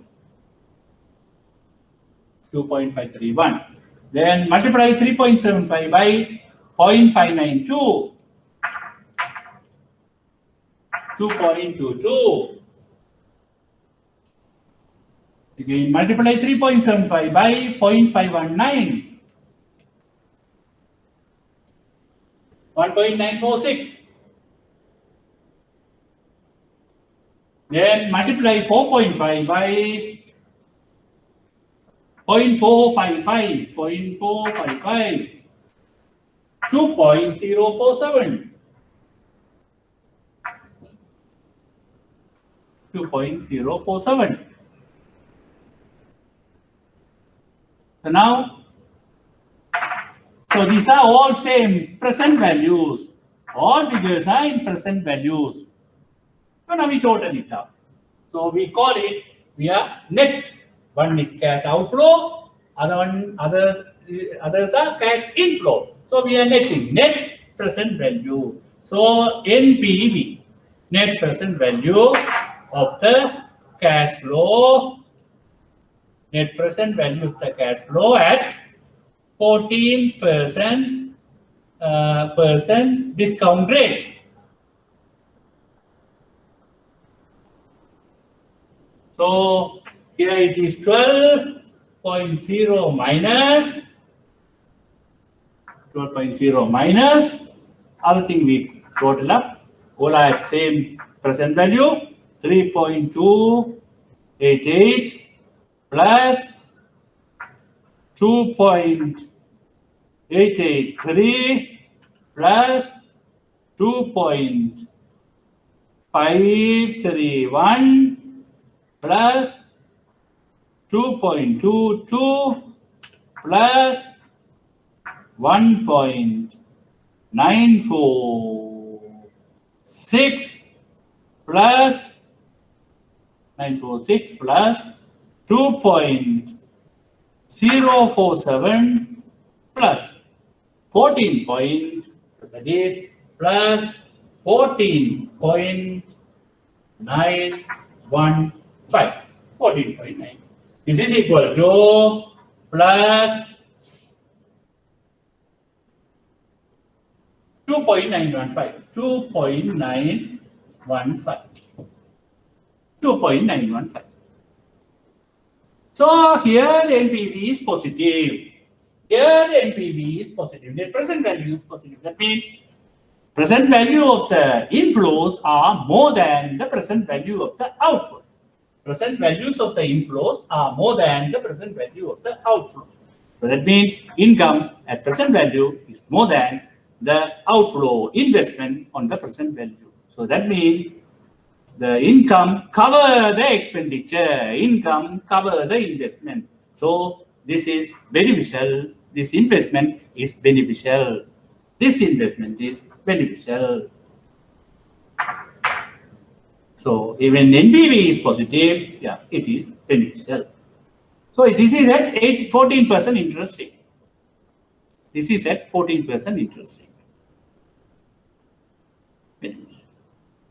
So what will happen if the interest rate is increased? This is 14%. If the interest is increased, what will happen? Obviously, yeah. Obviously, the net present value will go down. If the interest is increased, net present value will go down in PV. Well, let us set T as seen earlier also.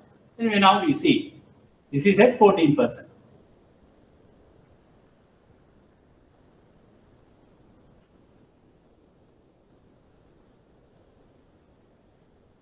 So here at 14%, NPV is plus 2.915. NPV is 2.915. So if the interest rate is increased, what will happen? We see, I am raising this.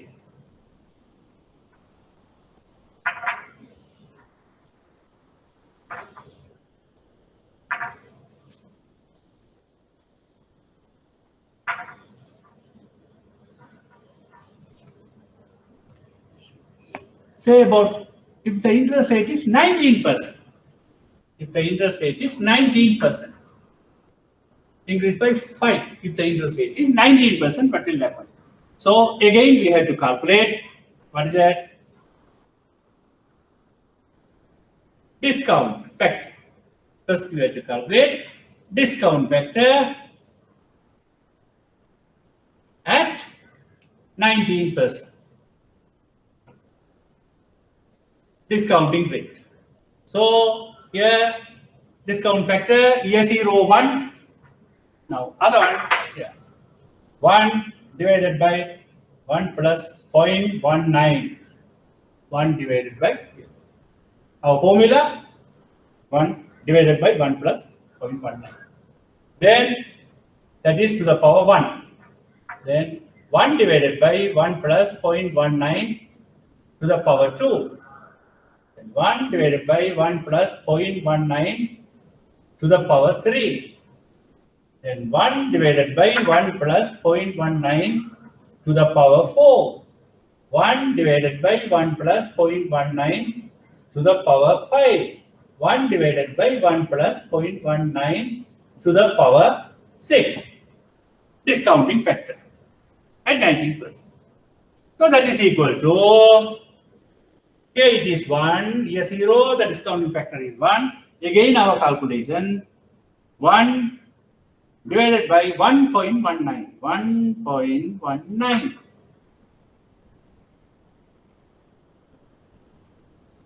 0.840. Then second year 0.706, 0.706. In third year discounting factor 0.593, 0.593. Then 0.498, 498 discounting factor. Then 0.419. Then 0.352. 0.352. This is the discounting factor. So we can convert that one into the PV. So PV of the cash flow, PV of the discounted cash flow at 19% discount rate. So multiply, this is 12.0 because discount factor is 1. Yes, 0, discount factor is 1. Now we see 3.75 into 0.840, 0.840, 3.15,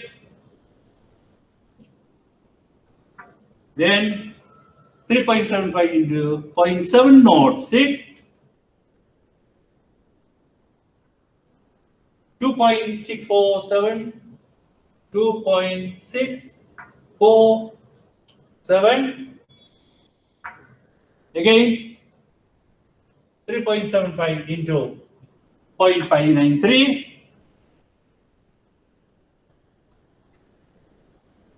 2.223, then 3.75 into 0.498, 1.867, then 3.75 into 0.419, 1.57, then 4.5 into 0.352, 1.584. So this is a PV. So this is the outflow, all these are inflow. Now all are at same plane, all are present value, at present value. Now, so the net profit, we call it net present value, net PV of the discounted cash flow. Discounted cash flow at 19%, PA, 19% discount rate. Discount rate. So this is 12 negative. We take this one. 3.15 plus 2.647 plus 2.223 plus 1.867 1.7 plus 1.57 plus 1.584 plus 13.041 plus 13.041. So answer is minus 12, then 1.041.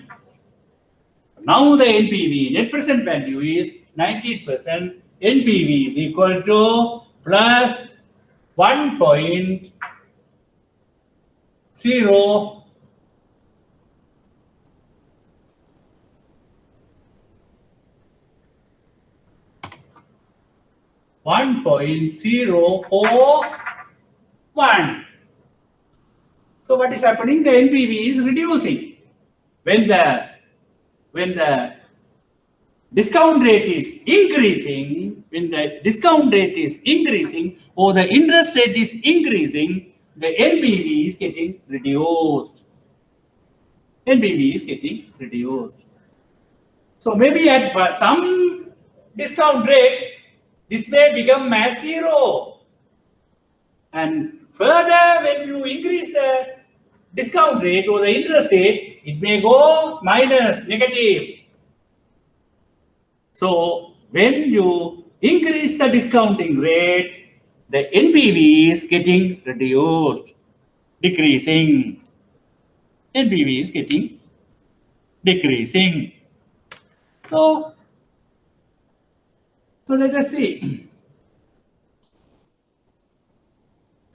So we can plot a graph against the NPV and the discount rate. We can plot a graph for NPV against the discount rate. So I am raising this.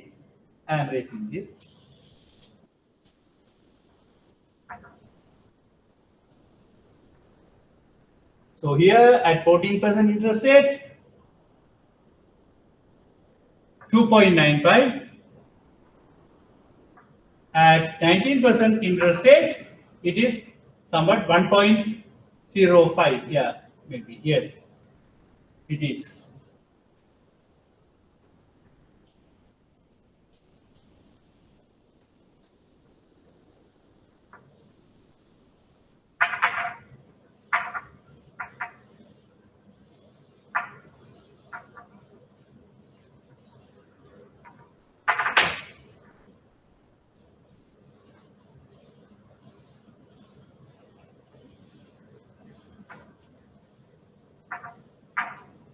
Now, we plot a graph. This is NPV. Here it is positive. Here NPV negative. This is the discount rate. Here it is 0. So NPV here positive, here negative. So now, at 14% interest rate, NPV is positive. So somewhat here, it is 2.95. Somewhat here, yes. Sorry.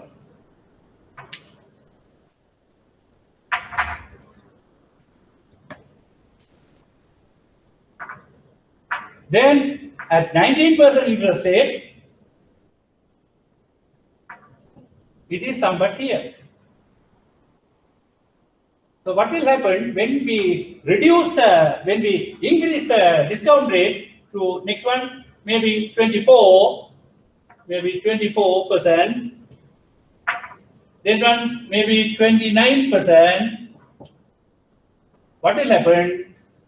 This will go down.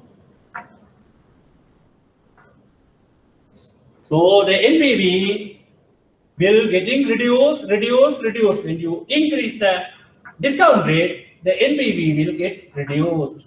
At one point, the NPV will be 0. NPV will be 0. At one point, the NPV will be 0. At one discount rate, at one discount rate, the NPV will become 0. That discount rate is called as internal rate of return.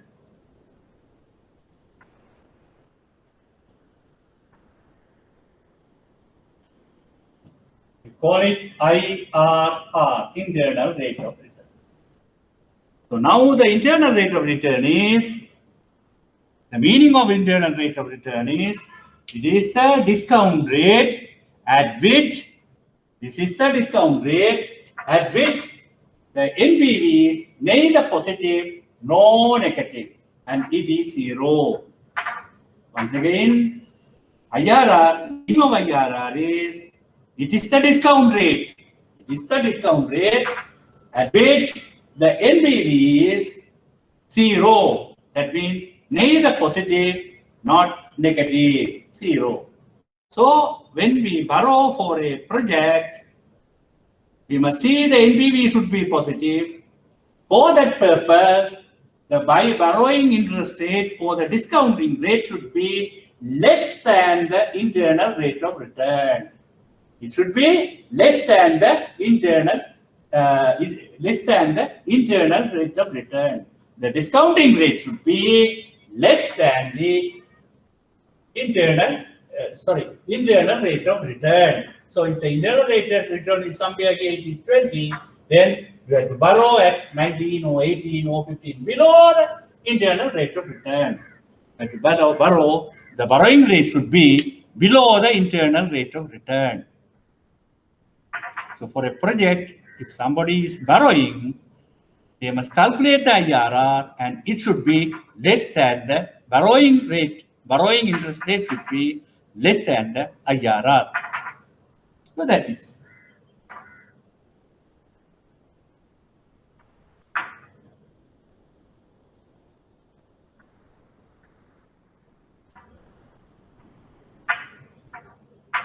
So we call it, and here we are doing all these calculations on market prices. We are doing all these calculations on market prices. So this internal rate of return is called as financial internal rate of return. That means FIRR, financial internal rate of return, we call it. There is another internal rate of return where we will be using economic prices.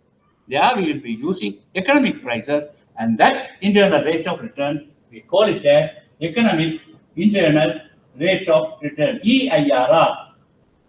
We call it as EIRR. That we do it for the economic beneficial of the project. How much the project is beneficial economically to the country. For that purpose, we do the EIRR. But here we are doing only FIRR, financially, internal rate of return. Okay, I am raising this.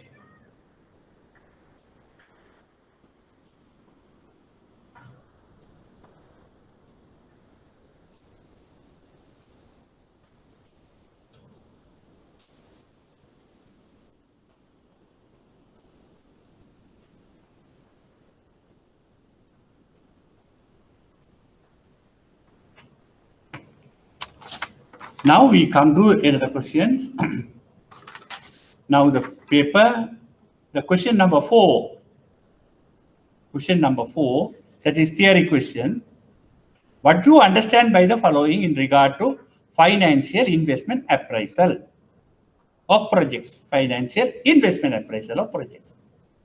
Few explanatory sentences of each item would be suffice, and wherever possible, give examples. One is time value of money. Yes, we have learned today. Present value. Yes, we have learned today. Future value. Yeah. Then 2. Discounting. Yes. Discounting rate. Yes. Discounting factor. Yes.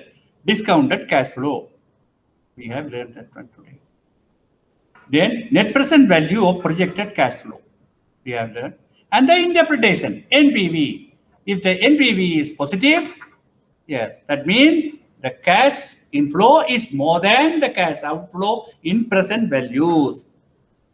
And the NPV is net of present value. NPV means net of present value, present values of outflows, present value of inflows, net. That is net NPV. So if the present value of the inflow is more than the present value of the outflow, you will get a positive NPV. That means the project is worthy, beneficial. If it is negative, it is not worthy. We have learned today. Internal rate of return of projected cash flow and its interpretation. We have learned now. Internal rate of return, the meaning of internal rate of return. And borrowing should be less than the internal rate of return of the project. Then only it is beneficial. Then only NPV also positive. It is beneficial. We have learned that. And finally, calculating IRR using Excel computer application. Calculating IRR, yes. Now we have learned all these calculators, but simply what you can do it by using the computer application, Excel application, you can calculate the IRR and the NPV, both you can calculate. So, but for that one, you must have the project years 0, 1, 2, 3, 4, 5, 6 is go on. Then you must have the inflow,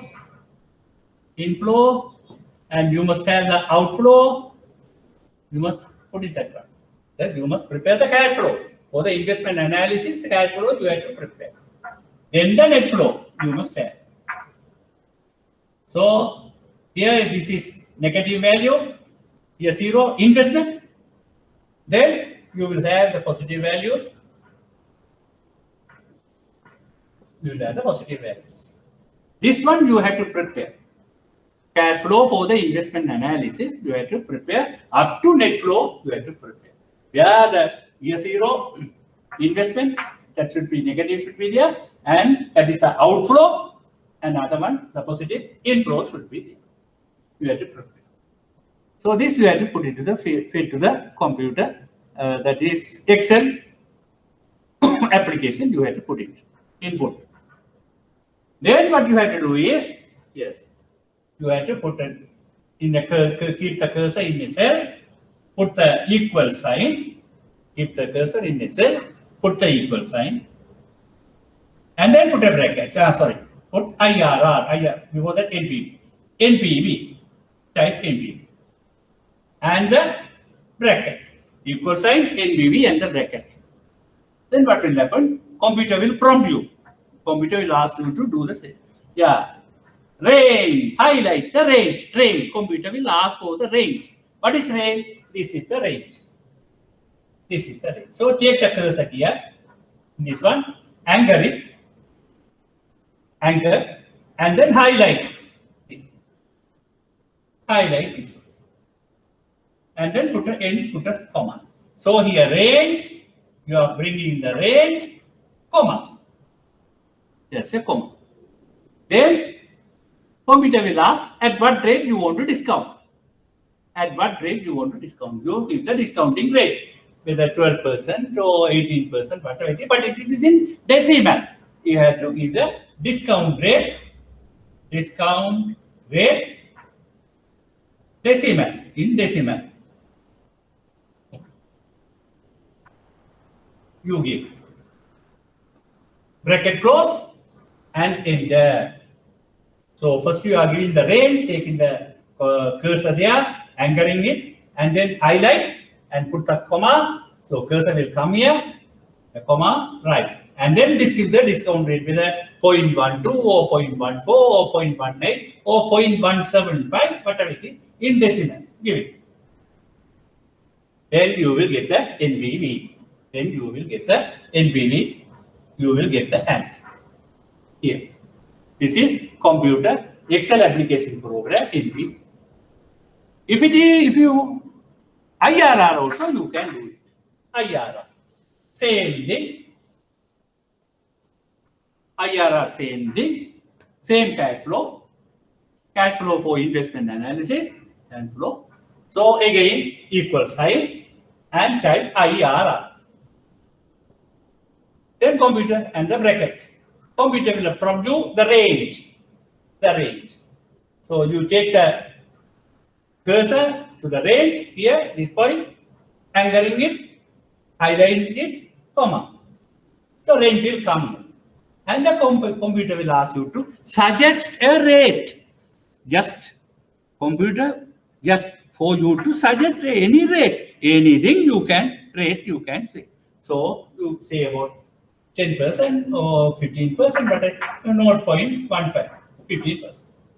Bracket close, then you will get the answer. IRR, you will get the IRR.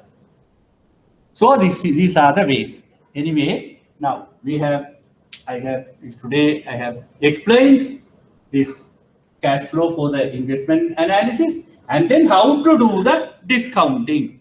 How to do the discounting to calculate the IRR or to NPV. First to calculate the NPV and then to calculate the IRR. I have explained. So details how to do manually or by using calculators and everything, how to do this exercise we have seen. But now through the computer Excel program, easily you can do it. Since you are doing it manually on yourself, then you understand the basis of it. You understand the basis of it. Right. This is the cash flow for investment analysis by computer calculating the IRR and NPV and the IRR. Right.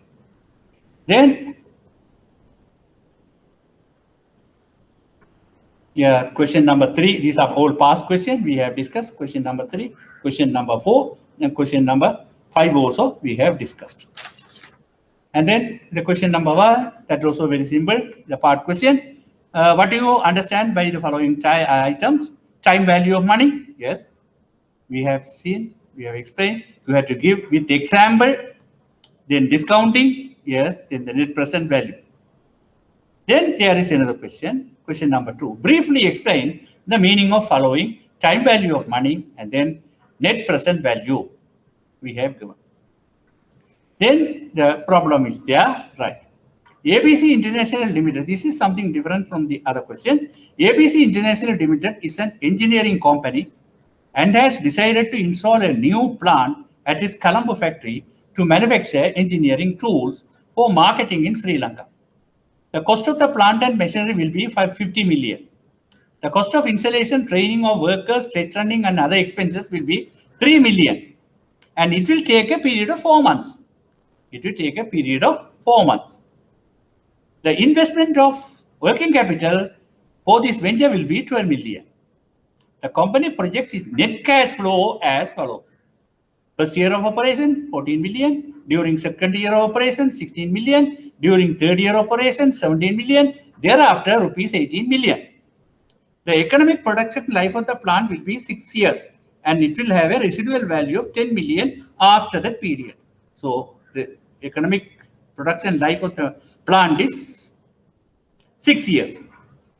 The company planning to meet the entire investment cost through a bank borrowing at an interest rate of 17.5%. Based on the concept of time value of money, carry out an analysis and confirm whether this investment beneficial to the company or not. Give your reason. How do you calculate the internal rate of return on a cash flow by using Excel spreadsheet that we have learned now? Now this problem, how we are going to do. Right.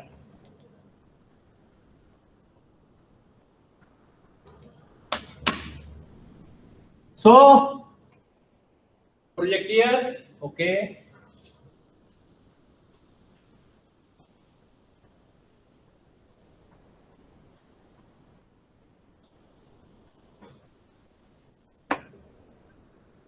One, 2, 3, 4, 5, 6, 7.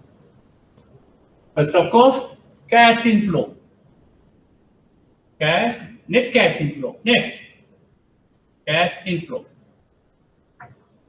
from operation. From operation or manufacturing. From operation. So yes, zero, no. Then they say, during the first year of operation, the net cash flow, that is, what is the income minus what is the expenses. Cash income, cash expenses. The debt, that is the one. Right. So 14 million. Here 14 million. So this also in millions, calculation in millions. Then second year, 16 million. Third year, 17 million. Thereafter, 18 million annually. Cash in.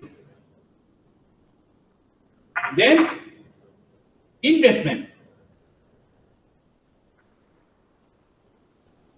on plant, that is during the year 0, 50 million. Right. Installation cost, installation and training of workers, test running, etc. and other expenses, 3 million. All are investment outflow negative. That is in negative. Then working capital, 12 million. Working capital, 12 million. All these things taking a period of 4 months will be 3 million, and it will take a period of 4 months. So year 0 can go from 1 month to 12 months. It can go, year 0 mean it can go from 1 month to 12 months. Year 1 from 13 to 24 months. Year 2 from 25 to 36 months. It goes going on like that. So here year 0 can go up to 12 months. Year 0 can go up to 12 months, up to 12 months. Right. So some people think, since it is 4 months, they calculate for the 4 months and then again balance from year 12 months, 4 months goes, then balance 8 months for the 8 months calculation, and again 12 months. No, that is wrong. That is wrong. Okay, in this one, if you are doing this in this type of analysis, when you are doing it, each year you must consider maximum 12 months. You must consider, if it is going for 12 months, yes, you consider 12 months. Then this is 12 months, 12 months, 12. If you are going to consider this is for 4 months only, then the other things all 4 months, 4 months, 4 months, 4 months. If you are considering this one for 6 months, all other periods, 6 months, 6 months, 6 months, 6 months, all should be equal. So in this case, though it is 4 months, you assume it is going for 12 months period. Year 0 means 12 months. So year 0 can be either 1 month or 2 months or 3 months. Up to 12 months, you can consider year 0. Investment up to 12 months, you can consider as year 0. If it is more than, then of course it go to the next year. The investment during the next year also there. So in this case, you do as usually, right? So these 4 months for you to understand. So year 0 can go up to 12 months. So this is also year 0. And here you take it, and here it is from year 1, 12 months. Here, year 2, again to 12 months. These are all 12 months. The income, when it starts, so you consider 12 months, 12 months, 12 months basis. So now, here, right, this is the investment. Residual value of the machinery, 10 million. So here I am writing here 10 million. Here this is the residual value. Here 10 million. It is positive. It is positive. Here it is investment negative. Here it is outflow, cash out. Similarly, working capital will be recovered. Will be recovered at the end. So here it will be 12. So now the net cash flow for investment analysis. Net cash flow for investment analysis. Net cash flow for investment analysis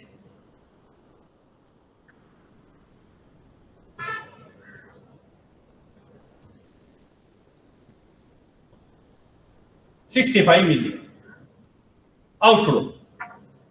Here 14 million inflow, 16 million inflow, 17 million inflow, 18 million inflow, here 18 million inflow, here 18 million inflow, here 22 million inflow.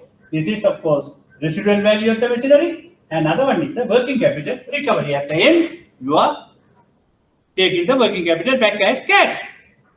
So it is. So now you have to do the balance calculation, discounting, and other thing you have to do it.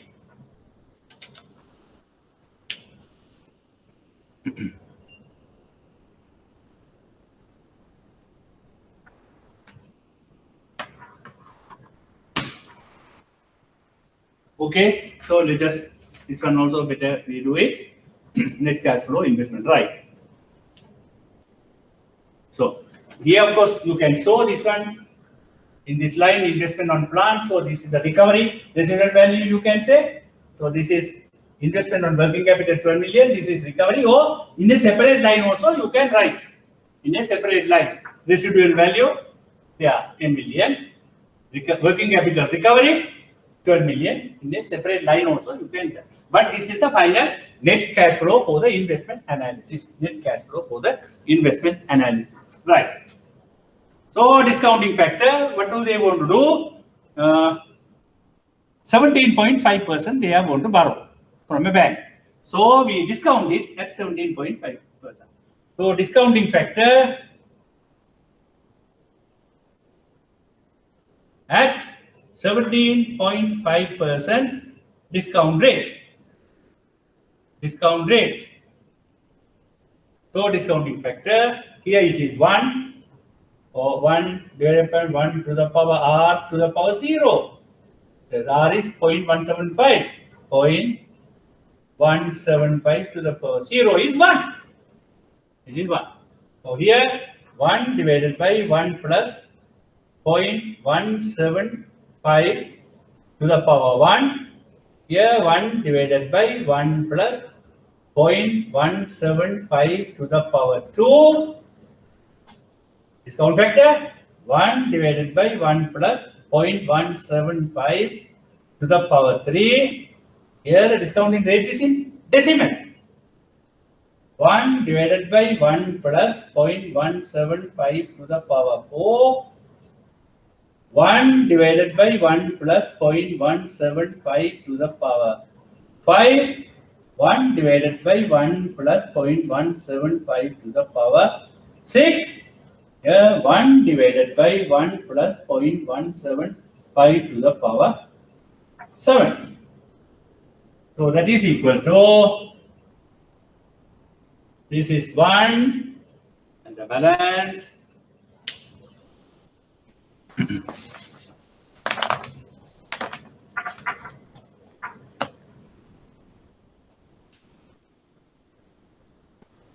One divided by 1.175. 1.175. That is equal to 0.851. Next one, equal sign 0.724. Next one, equal sign 0.616. Again 0.524. 524. Again 0.446. Again 0.379. Again 0.323. Discounting factor. Discounting factor. Now convert the cash flow into present value. So PV of the cash flow. PV of the cash flow of the discounted cash flow. Now for discounting, so it is going to be the discounted cash flow. discounted cash flow at 17.5% discount rate. That is here 165. 0 negative 1 multiplied by 65 negative. Now 14 multiplied by 0.851. 11.914. Next 16 into 0.724. 11.584. Here 14 into 0.851. 914 Ekahari. Then 16 into 0.724. 11.584. Then again 17 into 0.616. 10.472. 10.472. Then 18 into 0.524. 9.432. 9.432. 432. Then 18 into 0.446. 18 into 0.446. 8.028. 8.028. Then 18 into 0.379. 6.822. 6.822. Then 22 into 0.323. 7.106. Right. Now, all are present values. All are present values. So now, take the net of outflow and the inflow in present value. Net of NP, net present value of the discounted cash flow at 17.5% discount rate. So now 11.914 plus 11.584 plus 10.472 plus 9.432 plus 8.028 plus 6.822 plus 7.106 plus 65 point. So this is 65.358. So now this is 65 minus plus 65.358. That is equal to minus 65, 0.358. Positive 0.358 positive. So this is going up to here. So this is positive. NPV is positive. NPV is positive. So since the NPV is positive, this investment is, yes, worthy, beneficial to the investor, this investment, because the discounted cash flow and the NBV is giving a positive. That means cash inflow is more than the cash outflow in present values.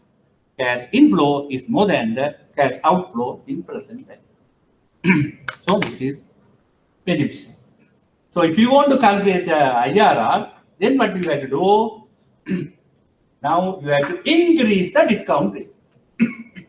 Now this is 17.5, that is a borrowing interest rate that we are using as the discounting rate. Now you have to increase the discount rate. So now it is 17.5. So better to increase by 5%. 5% means 17 plus 5, 22.5%. Calculate and discount it at 22.5%. Then you will get a negative NPV. So now once at 17.5% you have a positive NPV. At 22.5% you will have a negative NPV. Now you can calculate the IRR. How to? Yes. And by plotting the graph you can calculate. And there is a formula for you to calculate. It's a formula for you to calculate. Yeah, what is that formula for you to calculate the IRR?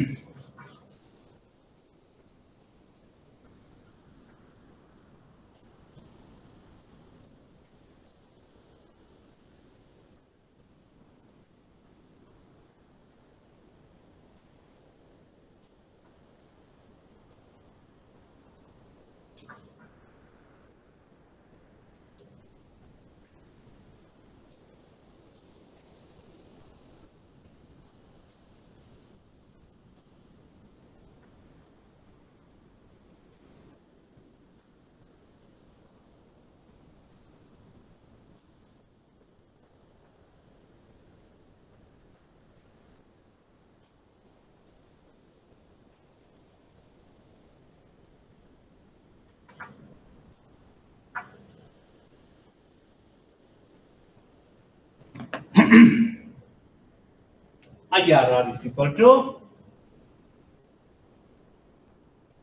lowest discount rate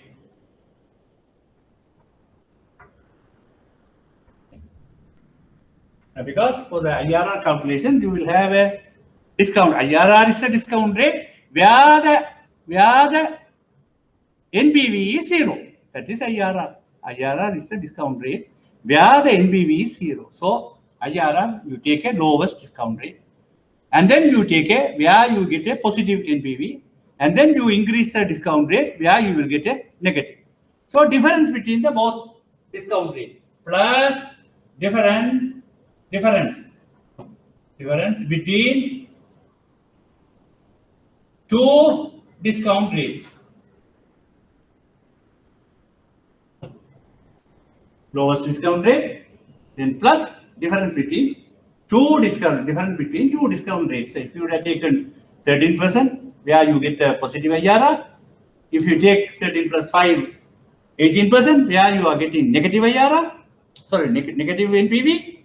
Then the difference between that is 5, discount rate 5 into NPV at NPV of the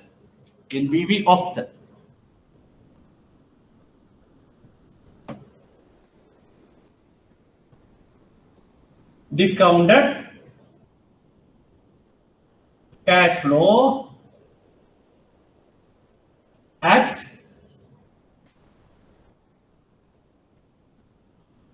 the lowest discount rate. At the lowest discount. So NPV of the discount rate, discounted cash flow, NPV of the discounted cash flow at the lowest discount rate. So when you do the calculation at the lowest discount rate, what is the NPV? Then divided by sum means total. Sum of the NPVs, net present values at the two discounts rate.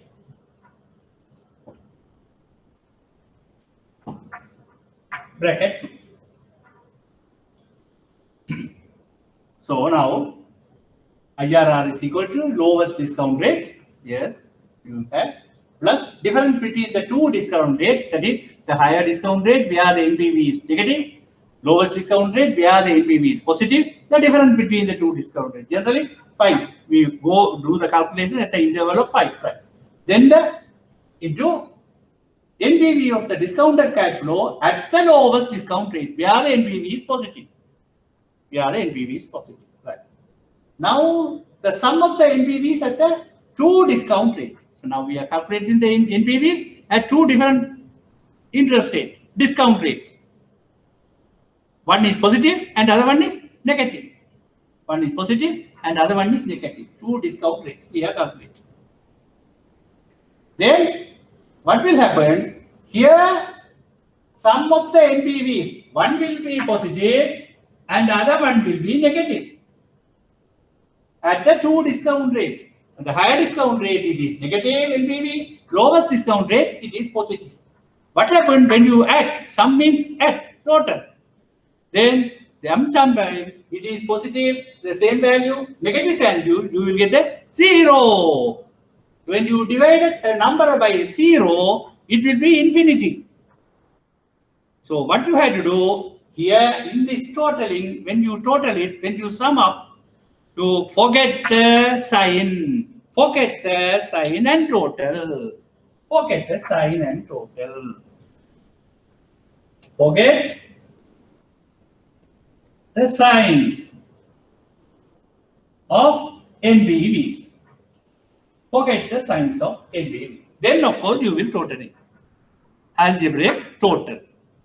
Just a total of the sum. Then divide by that one. Divide this sum, divide this NPV by the total of these NPVs. Then multiply by the difference between these two discount rates, that is generally 5, and then add to the lowest discount rate, that is the IRR. That is the IRR. Actually, in our first problem, what we have done, two we have done and two discount rate we have done it. One is at 18%, then other one we reduce at 13%. 18% and 13% we have done. So in this example, here the lowest one is 13%. First sum we have done this today's class. Yeah, 13% plus difference is 5 into, we got the positive one, positive 4.25 NPV we got, 4.25 NPV divided by the two NPVs, that is one is plus 4.25 and other one is minus 4.25 we got. So when you total it up, this will become 0. This will become 0. So you forget the signs. You forget the signs and total. You forget the signs and total. 4.2. 4. So it will become 9.5. So this is equal to 13 plus 5 into here 4.25 divided by 4.25 8.5. 8.5. Forget the sign and total. So this is equal to 13 plus here 4.25 divided by 8.5. This is half. This is half. Multiply by 5. Then it will become 2.5. So the answer will be 15.25 is the IRR. 15.25 is the answer, IRR. So it's a formula. Here, the lowest discount rate in our first problem, what we have done today, 13%. And then we have increased it. Here we got the NPV positive. To get the negative NPV, we have increased it by 5. So 18. So 4. No, it is other way. It was 18. We got the negative one, negative NPV. To get the positive one, we reduced the interest rate by 5. So we calculated for 30. So that is the lowest discount rate plus 5, that is difference between the lowest and the highest discount rate, 5 into NPV at the lowest discount rate, we got 4.25 divided by the sum of NPVs at two different discount rates. But one is positive, other one is negative. When you total it up, it will become 0. Then it is problem. So forget the signs. So when we forget the sign, 4.25 plus 4.25, it is 8.5. So 4.25 divided by 8.5, it is half. Half. Then, yes, it is divided by half, 4.5. So 0.5 into 5, 2.5. Add 13, 13 plus 2.5, 15.25. So that was the IRR. In that first problem, IRR. That is in between 13% and 18%. That 15.25 discount rate is in between 18% and 13%. Okay? Right. So this is time value of money and the financial investment analysis. Financial investment analysis.